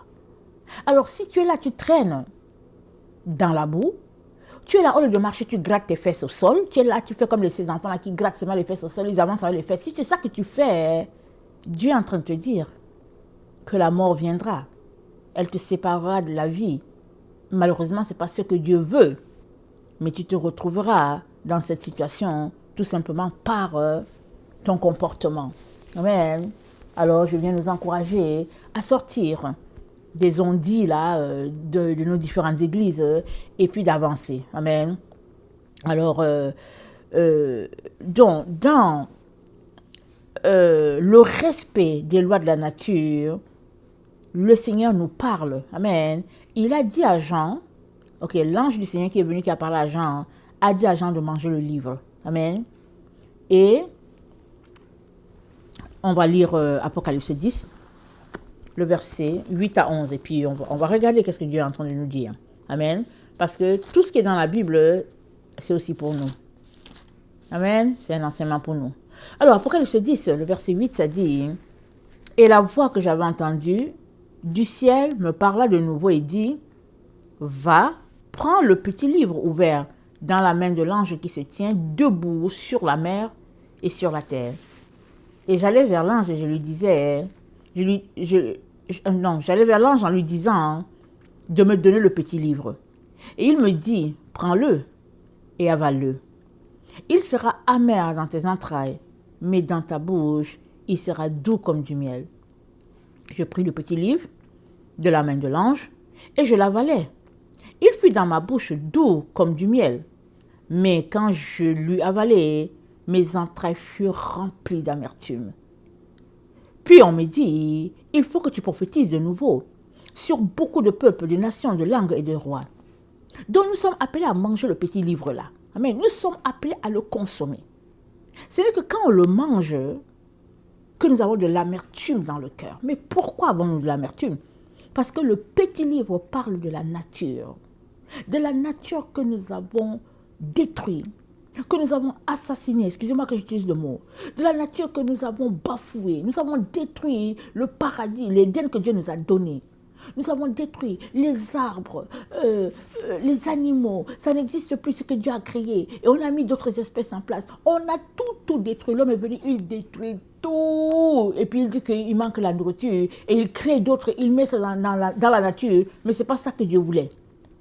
Amen. Lévitique 19, le verset 19. Ce n'est pas ça que Dieu voulait. Dieu a créé sa terre pour avoir juste des races pures. Amen. Alléluia. Très important. Des races pures, que ce soit du côté des humains, que ce soit du côté des animaux. Dieu a juste créé des races pures parce que lui-même il est pur, lui-même il est vrai. Amen. Il est lumière, il est pureté, il est sainteté notre Dieu. Donc tout ce qu'il a créé c'est saint. L'homme est venu, il a tout gâté. Tout gâté. Il a suivi les conseils d'Azazel, l'ange déchu. Et puis ben voilà comment la nature a été bafouée. Alors Jean il mange le livre et il est rempli d'amertume. C'est-à-dire que quand tu manges le livre, et ce livre-là, il parle de l'arbre de vie. Le livre est à propos de l'arbre de vie. Amen. Parce que quand tu prends connaissance de ce qui est dans l'arbre de vie, et que tu vois comment on t'a privé de toutes ces vérités, oui, tu es rempli d'amertume. Parce que tu te dis que si on savait tout ça, telle personne aurait pu être sauvée, ceci, c'est là, et puis si je réussis ça, ma vie ne serait pas comme ça. Et puis tu es rempli d'amertume. C'est ça que ce livre-là, c'est ça que ça fait. Ça fait tout simplement que tu viens nez à nez à la vérité. C'est-à-dire que tu es confronté à ce que Dieu a créé et comment toi-même, tu as été impliqué à détruire la nature sans le vouloir. Tu as été impliqué. C'est-à-dire la consommation à outrance. Et puis, bon, voilà, etc. Tu es rempli d'amertume contre toi-même, contre tout ce qui se passe, contre la société, contre tout. Mais c'est dit quoi? Il faudrait que tu prophétises de nouveau sur beaucoup de peuples, de nations, de langues et de foi. Maintenant que Jean est rempli d'amertume, maintenant que toi aussi tu es rempli d'amertume, Dieu te dit, il va annoncer la nouvelle. Va dire aux gens que l'arbre de vie est disponible et que nous devons manger à l'arbre de vie. Que nous devons respecter la nature. Que nous devons en prendre soin parce que c'est notre mère. Nous sommes là, des enfants en train de détruire notre mère, en train de l'assassiner. On a en nous ses veines, on a en nous ses cellules, on a en nous son sang, on a en nous son eau, on a tout ce que nous avons nous vient de notre mère, la terre. Amen. C'est elle qui nous donne les plantes, c'est elle qui donne la nourriture, c'est elle avec les rayons du soleil qui brillent dessus, avec l'eau qui vient, avec l'air. Tout cela contribue à produire de la végétation, à ne pas en finir pour l'être humain, parce que Dieu a donné l'ordre à la terre de produire et de produire. C'est ça qu'elle a reçu. Elle a été, il lui a été commandé de produire de la semence pour que l'être humain puisse manger, pour qu'Adam et Ève puissent se nourrir. Donc, la terre n'a jamais dérogé à ce qui lui a été dit. C'est nous, ses enfants, qui sont venus la détruire en morceaux, on l'a coupée, on l'a taillée en morceaux, on l'a balkanisée, on a pris le couteau, on a coupé, détruit, jeté, on a fait vraiment des choses terribles à la terre. Et Dieu nous dit à toi et à moi qu'il est temps qu'on puisse arrêter cette consommation à outrance-là, cette destruction de la nature, et qu'on puisse se mettre à participer à son œuvre comme il l'a voulu depuis l'origine. Alors, lisons Zacharie 2, qui parle du livre, n'est-ce pas? Zacharie 2 confirme ce que l'ange est en train de dire à Jean dans Apocalypse 10. Alors, dans Zacharie 2, en tout cas, excusez-moi, je cherche ma référence. Ah là là, on dirait que j'ai perdu là où j'ai mis ma référence, ok? Ok, voilà. Dans Zacharie 2, le verset 2, ça dit... Attendez, je vais commencer au verset 1, ok? Je levai les yeux et je regardais, et voici il y avait un homme tenant dans sa main un cordeau pour mesurer. Je dis, où vas-tu? Et il me dit, je vais mesurer Jérusalem, pour voir de quelle largeur et de quelle hauteur elle doit être. Et voici l'ange qui parlait avec moi s'avança, et un autre ange vint à sa rencontre. Et il me dit, cours, parle à ce jeune homme-là, et dis, Jérusalem sera une ville ouverte, à cause de la multitude des hommes et des bêtes qui seront au milieu d'elle. Je serai pour elle, dit l'Éternel, une muraille de feu tout autour, et je serai sa gloire au milieu d'elle. Jérusalem, le verset 4, sera une ville ouverte. Et le Seigneur m'a expliqué, il m'a dit, Jérusalem, c'est la nature. Jérusalem, ce sera la nature. Ça dit que la nouvelle Jérusalem, amen, nous allons habiter la nouvelle Jérusalem, alléluia. Il dit, ça sera la nature. Les animaux ne vont pas craindre de venir vivre avec les hommes. Ça dit, ça sera la beauté. Tout sera en harmonie. Le lion sera là avec l'agneau. Et puis, ils seront là. Ce sera la joie, ce sera le bonheur, ce sera vraiment la gaieté. Parce qu'au fait, le mal n'est plus. C'est dit quoi dans l'Apocalypse 20 que Satan sera lié pour 1000 ans. On est à la veille de cela. Satan sera lié pour 1000 ans. On est à la veille. Mais avant que Satan soit lié là pour 1000 ans, Dieu nous amène déjà à nous associer à lui pour pouvoir respecter la nature, honorer la nature, la revigorer, parler à notre mère, à ses oreilles, et lui dire que nous sommes désolés du fait qu'on l'a maltraité, bafoué, on n'a pas tenu compte vraiment de toutes les lois, ces lois, et que vraiment désormais on veut vivre comme Dieu l'a voulu. On ne veut plus répandre le sang, on ne veut plus prendre la hache pour détruire pour rien, on veut tout simplement vivre en accord, en harmonie avec ce que Dieu a écrit. Amen. C'est ça que Dieu attend de chacun d'entre nous. Alors si, rapidement, si nous allons dans Romains 8, voilà ce que l'apôtre Paul nous dit. L'apôtre Paul a tellement compris tellement de choses, vous savez, il a compris beaucoup de choses. L'apôtre Paul nous dit dans Romains 8, le verset 19, il dit « Aussi la création attend-elle avec un ardent désir la révélation des fils de Dieu. Car la création a été soumise à la vanité non de son gré, mais à cause de celui qui l'y a soumise, avec l'espérance qu'elle aussi sera affranchie de la servitude de la corruption, pour avoir part à la liberté de la gloire des enfants de Dieu. Or, nous savons que jusqu'à ce jour, la création tout entière soupire et souffre des douleurs de l'enfantement. Et ce n'est pas elle seulement, mais nous aussi, qui avons les prémices de l'esprit, nous aussi nous soupirons en nous-mêmes, en attendant l'adoption, la rédemption de notre corps. Amen. Nous soupirons. Qu'est-ce que Paul a dit? Dans 1 Corinthiens 15, si on lit cette partie-là, amen, à partir du verset 24 comme ça, lisons jusqu'à la fin. Paul dit quoi? Il dit que le corps corruptible ne peut pas recevoir la vie, le corps corruptible. Non, pas ça. Il dit le corps naturel, la chair ne peut pas recevoir le corps incorruptible. C'est pas possible. Pour que ton corps et moi soient transformés, il faudrait que nous passions de l'homme naturel à l'homme spirituel. À partir du moment où on est passé de l'homme naturel à l'homme spirituel, amen, ça dit que l'homme spirituel, c'est l'homme qui a laissé les choses de la chair, amen. À partir de ce moment-là, qu'on est passé de ce stade-là, là, on peut attendre maintenant que notre corps, qui est là, devienne un corps incorruptible, mais pas avant cela. Ça veut dire qu'il y a un processus que nous devons faire avant, amen. Et ce processus, c'est le processus de sanctification et de purification. C'est ça que notre Dieu nous dit. Amen. Alors, Paul nous dit, la création a été soumise non de son gré. Ça lui a été imposé. Donc, elle attend avec un ardent désir la révélation des fils de Dieu. Elle attend que toi tu sois révélé. C'est ça que la création attend. Et comment seras-tu révélé? Tu seras révélé parce que tu vas refuser de participer maintenant à l'effusion de sang avec les animaux. Tu vas refuser d'aller contre la nature. Parce qu'aller contre la nature, c'est refuser de pratiquer les lois de la nature. Amen. Le respect, les lois de la nature, elles sont là devant toi, tu les vois, tu le sais. Tu sais toi-même. Ok? Il n'y a pas longtemps, ça c'est une petite parenthèse que je vais vous raconter. Dans notre cour, on a des arbres, ok?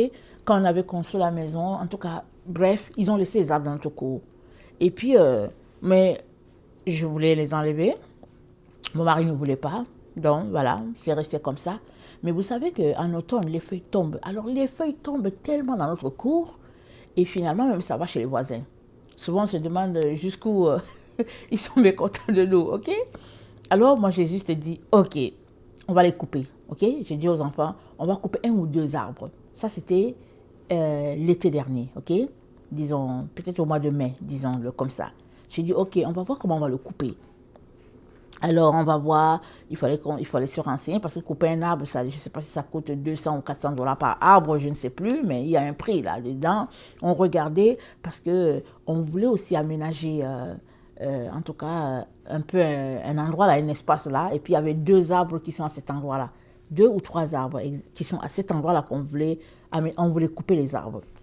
Alors, je suis là, je suis en train de lire un document, je ne sais plus quel. Et je lis le document, et regardez comment Dieu est bon. J'étais dans ma pensée, je dis, ok, il faut que je trouve l'argent pour couper ces 3 arbres-là, comme ça va nous faire la paix, et aussi on aura moyen de feuilles qui vont tomber l'automne. Alors je tombe sur une lecture, je ne sais pas comment, et ça dit que la personne qui abat un arbre, elle abat son frère. J'ai dit quoi? Et la personne qui abat un arbre abat son frère.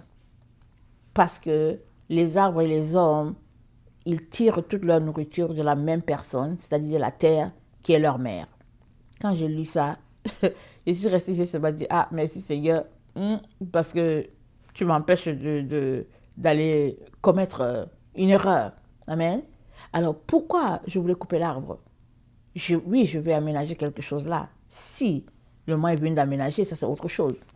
Mais pour le moment, c'était que l'automne, les feuilles qui tombent là, ça dit, c'est terrible.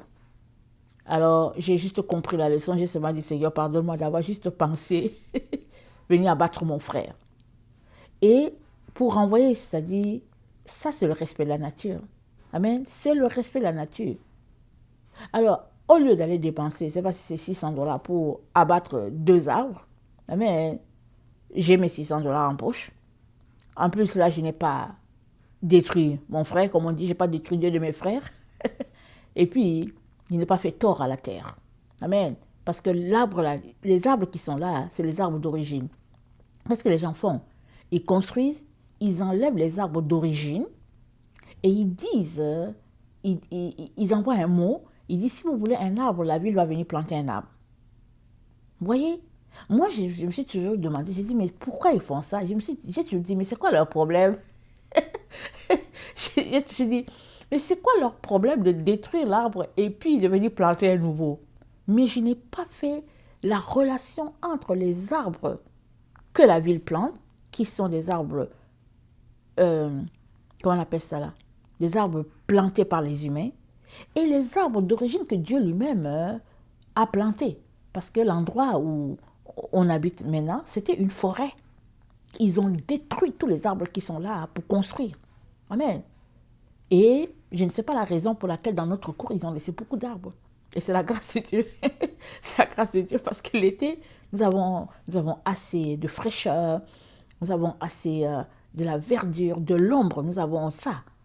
Mais quand vient l'automne, c'est pas drôle.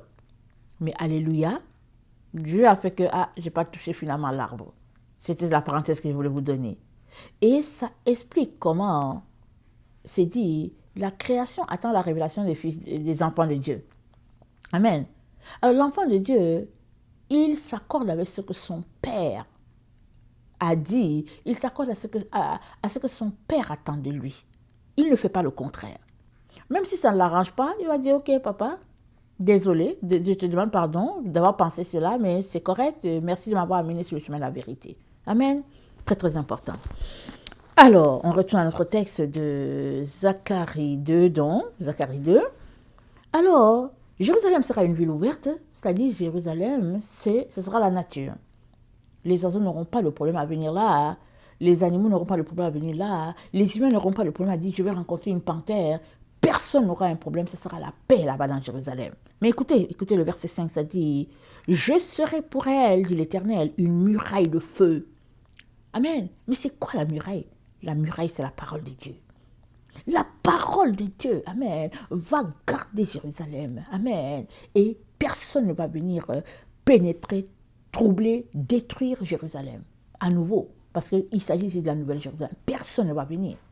Mais qui va bâtir la Nouvelle Jérusalem? C'est toi et moi qui bâtissons la Nouvelle Jérusalem. Ça dit qu'on nous a dit qu'on allait partir, que l'enlèvement va venir, on va nous enlever, on va partir. Amen. Alors, dans notre esprit, c'est tout simplement que bon, les choses, Dieu va replanter et puis va nous placer quelque part. Et puis, donc voilà. Mais quand on lit, c'est écrit dans la Bible que nous sommes participants de la nature divine. C'est ça que Pierre a dit. Il l'a dit dans 1 Pierre 2, si j'ai bonne mémoire. Nous sommes participants de la nature divine.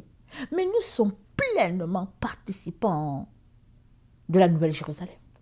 Amen. Nous sommes participants de la Nouvelle Jérusalem. Nous sommes appelés à manger à l'arbre de vie. Amen.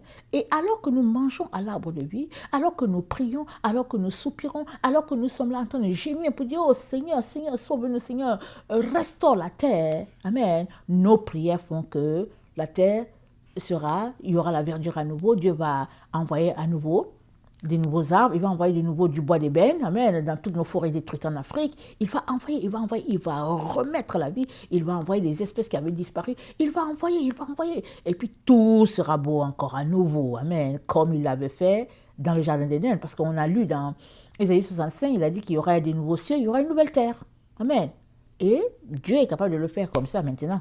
Même là, s'il veut, il peut le faire. Mais c'est parce que s'il le fait, les méchants sont là sur la terre.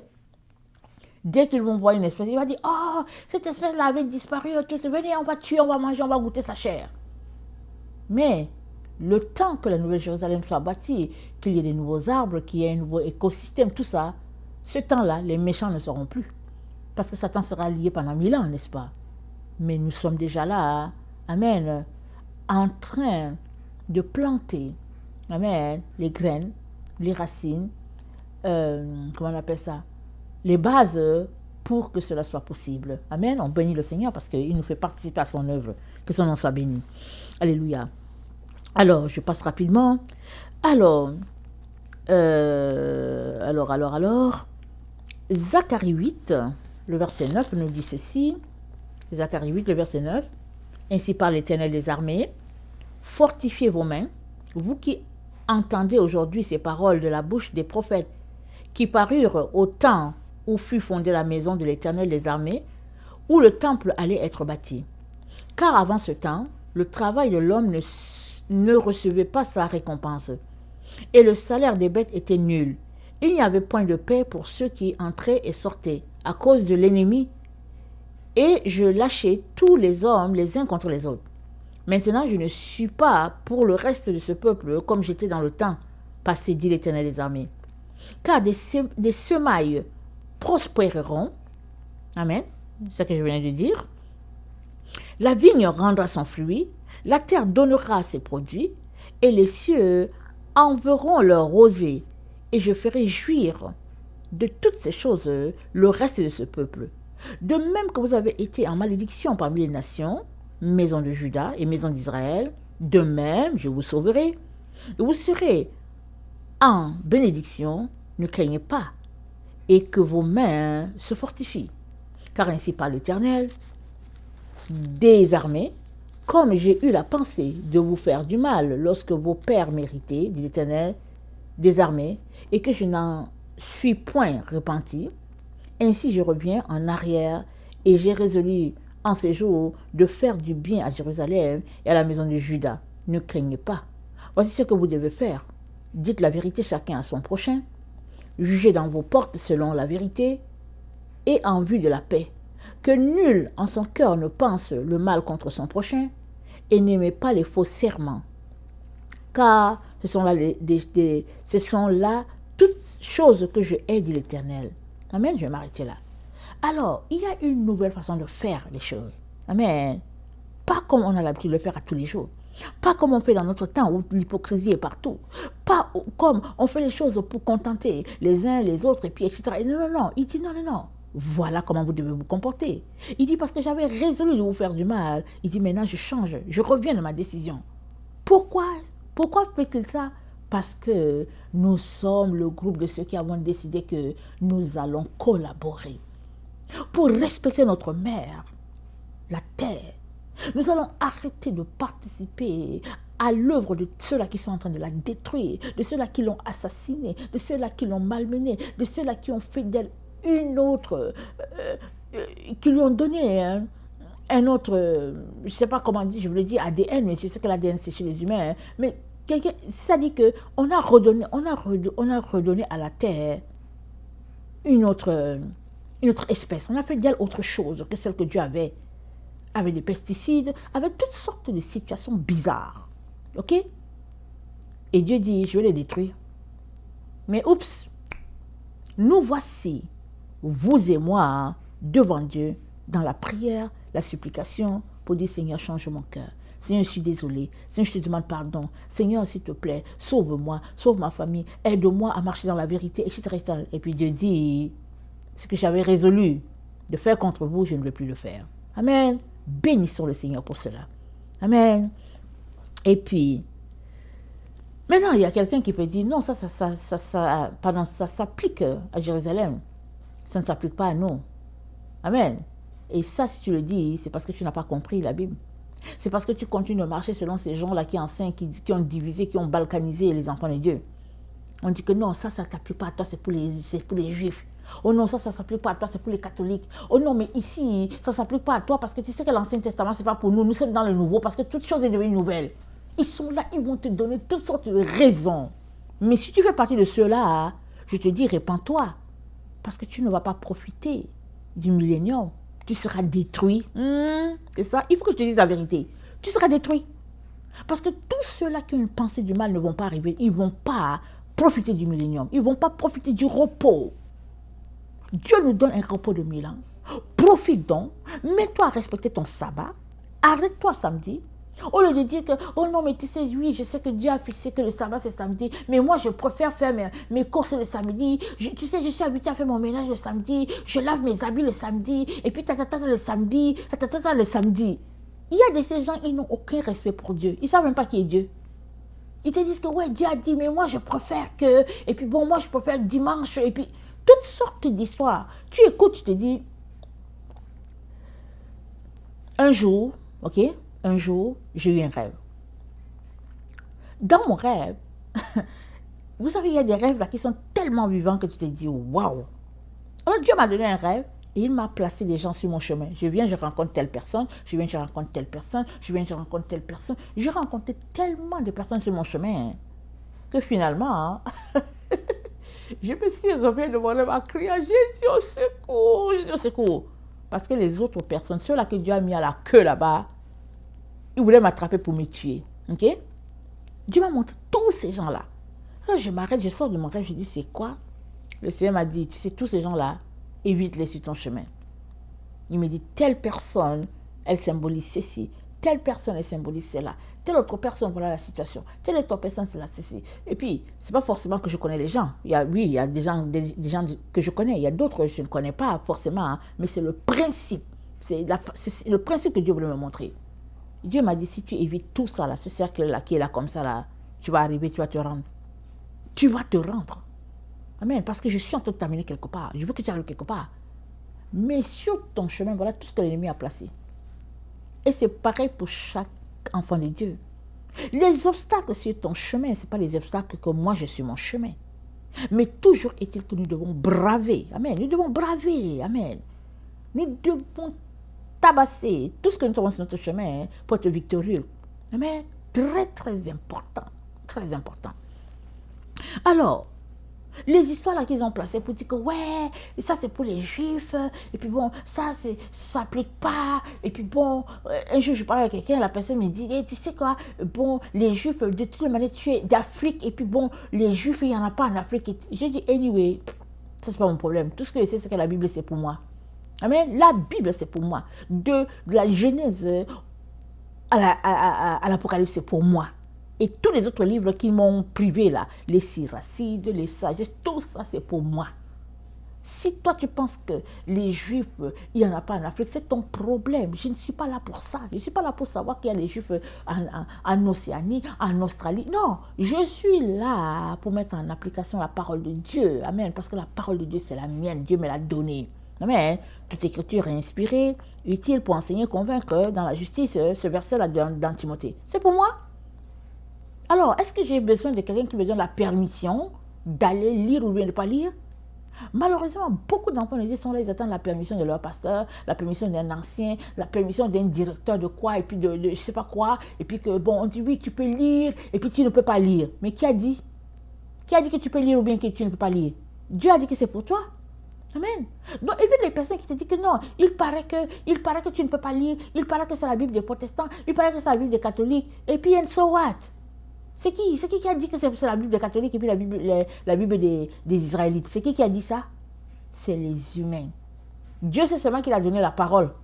Il a choisi Abraham pour que la parole soit diffusée sur la terre. C'est ça que Dieu a fait. Il a choisi Abraham.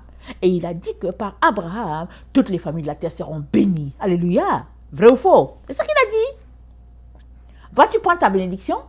Ou bien vas-tu laisser l'ennemi te voler ta bénédiction par des ondits? Amen.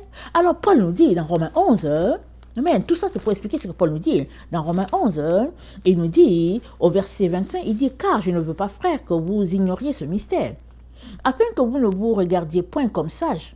C'est qu'une partie d'Israël est tombée dans l'endurcissement jusqu'à ce que la totalité des païens soit entrée. Et ainsi tout Israël sera sauvé, selon qu'il est écrit, le libérateur viendra de Sion et il détournera de Jacob les impiétés. Et ce sera une alliance avec eux lorsque j'ôterai leurs péchés. Amen. Dieu est en train de d'ôter nos péchés. Dieu est en train d'ôter nos péchés. Il est en train de nous sanctifier, il est en train de nous purifier.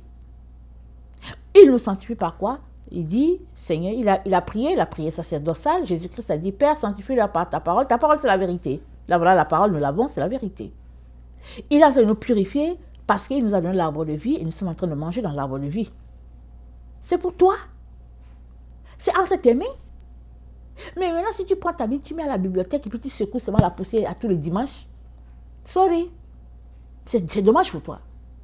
Maintenant, si l'arbre de vie est là et puis tu ne veux pas manger et puis tu dis que mais qui lui a même donné l'ordre et puis qui dit même qu'elle dit la vérité, c'est ton problème. Toujours est-il que c'est là, c'est déjà disponible. Amen. C'est très important de te connecter à la vérité parce que la terre est remplie de mensonges. La terre est remplie de mensonges. Soit tu te connectes à la vérité, tu sauves ta vie, soit tu restes dans ton mensonge et Dieu dit quoi? Je leur enverrai une puissance d'égarement. Je leur enverrai une puissance d'égarement. Il faut qu'on lise ça. 1 Thessaloniciens 3. Le verset 7. Il y a des gens qui aiment être égarés. Ils aiment l'égarement. Dieu dit, ok, je vais vous l'envoyer. 1 Thessaloniciens. Non, 2 Thessaloniciens 3. Excusez-moi. 2 Thessaloniciens 2. Verset 7. Car le mystère de l'iniquité agit déjà. Il faut seulement que celui qui le retient encore ait disparu. Et alors paraîtra l'impie que le Seigneur Jésus-Christ détruira par le souffle de sa bouche et qu'il anéantira par l'éclat de son avènement. L'apparition de cet impie se fera par la puissance de Satan, avec toutes sortes de miracles, de signes, de prodiges mensongers, et avec toutes les séductions de l'iniquité pour ceux qui périssent parce qu'ils n'ont pas reçu l'amour de la vérité qui les aurait sauvés. Aussi, Dieu leur envoie une puissance d'égarement pour qu'ils croient aux mensonges, afin que tous ceux qui n'ont pas cru à la vérité, mais qui ont pris plaisir à l'injustice, soient condamnés. On est en plein dedans. En plein. Soit tu ramasses tes jambes à ton cou, tu cours seulement pour aller dire, Seigneur, je vais aller manger à l'arbre de vie pour sauver ta vie et la vie de tes enfants. Soit tu continues à croire aux mensonges selon lesquels désormais on peut, notre sabbat c'est dimanche, selon lequel, au fait, il y a une partie c'est pour les juifs, l'autre c'est pour les chrétiens, l'autre c'est pour les protestants, l'autre c'est pour les catholiques, l'autre c'est pour ceci, l'autre c'est pour cela. Si tu continues là-dedans, leur nouvelle religion qu'ils ont créée là, tu vas te retrouver dedans parce que toutes les églises qui ne vont pas marcher selon le plan de Dieu seront englouties là-dedans. Il faut que je te dise la vérité. Je te le dis là, tout de suite là. Je n'ai pas encore apporté l'enseignement dessus, mais je te le dis tout de suite. Range-toi le plus rapidement possible à ce que je suis en train de t'apporter comme vérité.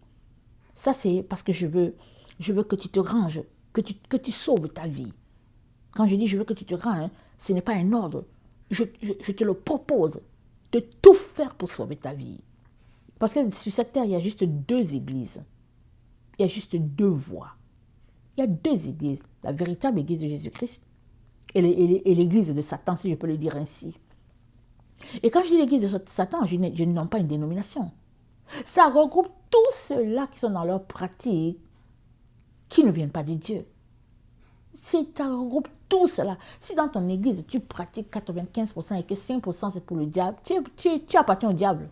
Désolé que je te le dise. Il est temps que tu retournes à la vérité 100%. Il est temps que tu t'humilies. Il est temps que tu jeûnes. Il est temps que tu pleures devant Dieu.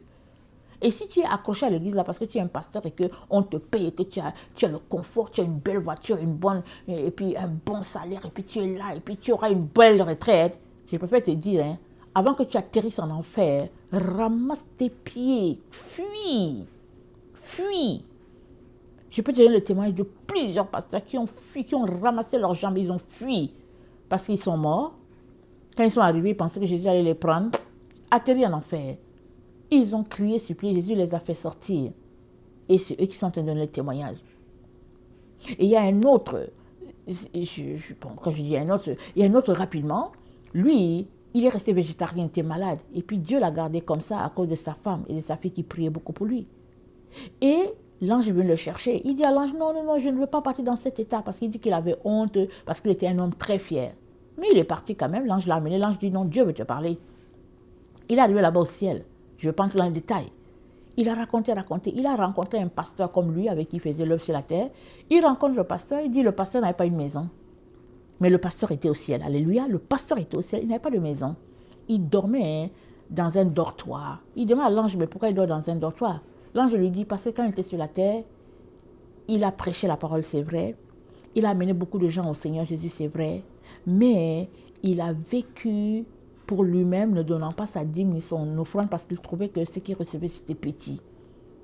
Alors il n'a pas donné parce qu'il trouvait qu'il n'a pas à donner parce que ce qu'on lui donne, c'est petit. Alors il a été sauvé, mais sa place était au dortoir. Il y a beaucoup de gens qui habitent dans le dortoir là-bas. Il y a d'autres qui ont des maisons, mais lui, il était dans le dortoir. Maintenant, il dit à l'ange, est-ce que tu veux me montrer ma maison? Et puis l'ange ne voulait pas, mais l'ange a dit, je n'ai pas été envoyé pour cela, mais finalement, le Seigneur a donné l'ordre qu'on lui montre sa maison. Je vous dis, il a vu sa maison, il dit, ma maison était terrible. Il dit, ma maison était terrible. Quand il est revenu de là, il dit à sa femme, chérie, il dit, donnons toutes nos voitures, donnons nos maisons. Sa femme dit, mais quoi? Il dit, donnons. Il a distribué toutes ses maisons parce qu'il avait des maisons, il avait des voitures, il avait des biens. Il dit à sa femme, donnons ça à ma femme, on n'aura rien au ciel. Il dit à sa femme, on n'aura rien. Parce qu'il dit, sur la terre, c'est là que tu es bâti pour ton ciel. Et quand il était sur la terre, il était un pasteur confortable. Il enseignait dans une école biblique. Il faisait tout pour ne pas pécher, mais il était bien. Il dit, quand je voulais avoir la voiture luxueuse, je prenais ma voiture luxueuse, ma femme et moi, on allait au restaurant, on était bien, on était respectés. Il dit, notre maison, c'était vraiment la meilleure du quartier. Il dit, il a donné ça aux pauvres. Il dit, hey, venez. Il dit, venez entrer, prenez possession. Il dit à sa femme, allons-y nous trouver un petit appartement quelque part. Il dit à sa femme, hey, pardon. Tout cela, pourquoi je dis ça?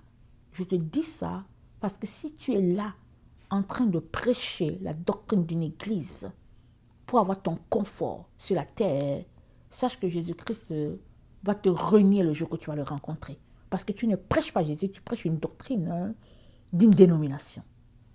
Il est temps que tu deviennes pasteur pour Jésus, pas pour pasteur d'une dénomination montée de toutes pièces par des hommes qui ne connaissent même pas Dieu.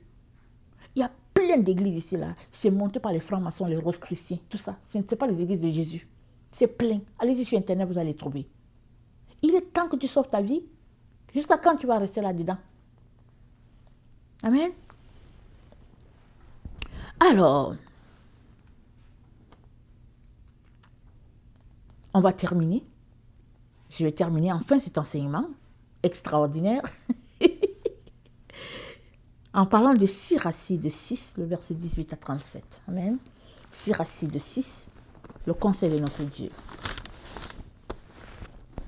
Sirachie 6.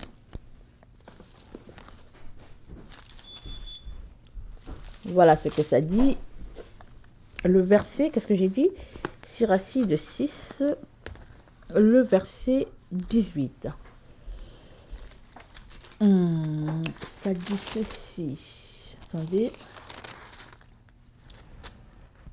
Mon fils, dès ta naissance, accueille l'instruction. Jusqu'à tes cheveux blancs, tu trouveras la sagesse. Comme le laboureur et le semeur, approche-toi d'elle et attends ses fruits excellents. Car à la cultiver, tu peigneras quelque peu, mais tu mangeras bientôt de ses produits. Que la sagesse est donc rude aux ignorants. Il ne persévérera pas l'homme sans intelligence. Comme une pierre, elle est un poids qui teste sa force. Il ne tardera pas à la rejeter, car la sagesse mérite bien son nom. Elle n'est visible qu'au petit nombre. Écoute mon fils et reçois mon avis. Ne rejette pas mon conseil. Mets tes pieds dans ses entraves et ton cou dans son carcan. Incline ton épaule pour la porter. Ne sois pas impatient de ses liens. Va à elle de toute ton âme et toute ta force, et de toute ta force, garde ses voies. Suis-la à la piste et recherche-la. Elle te fera connaître elle se fera connaître de toi. Quand tu l'auras saisie, ne la lâche pas, car à la fin, tu trouveras en elle le repos. Elle se changera pour toi en joie. Alors, ses entraves seront pour toi une protection puissante, et son carcan un vêtement glorieux. Son joug est une parure d'or. Ses liens sont un ruban de pourpre violette. Comme un vêtement de gloire, tu t'en revêtiras. Comme une couronne d'allégresse, tu t'en ceindras. Si tu le veux, mon fils, tu seras instruit. Et si tu appliques ton âme, tu deviendras habile. Si tu aimes écouter, tu apprendras. Si tu prêtes l'oreille, tu deviendras sage. Tiens-toi dans l'assemblée des vieillards. Attache-toi à leur sagesse. Tout discours divin, écoute-le volontiers. Veille à ne laisser échapper aucun sage proverbe. Si tu vois un homme intelligent, cours à lui dès le matin. Que ton pied use les marches de sa porte. Réfléchis aux ordres du Seigneur. Applique-toi sans cesse à ses commandements. Lui-même affermira ton cœur et la sagesse que tu désires te sera donnée. Amen. Voilà enfin la fin. Amen. De tout ce que le Seigneur a pour nous aujourd'hui. Amen.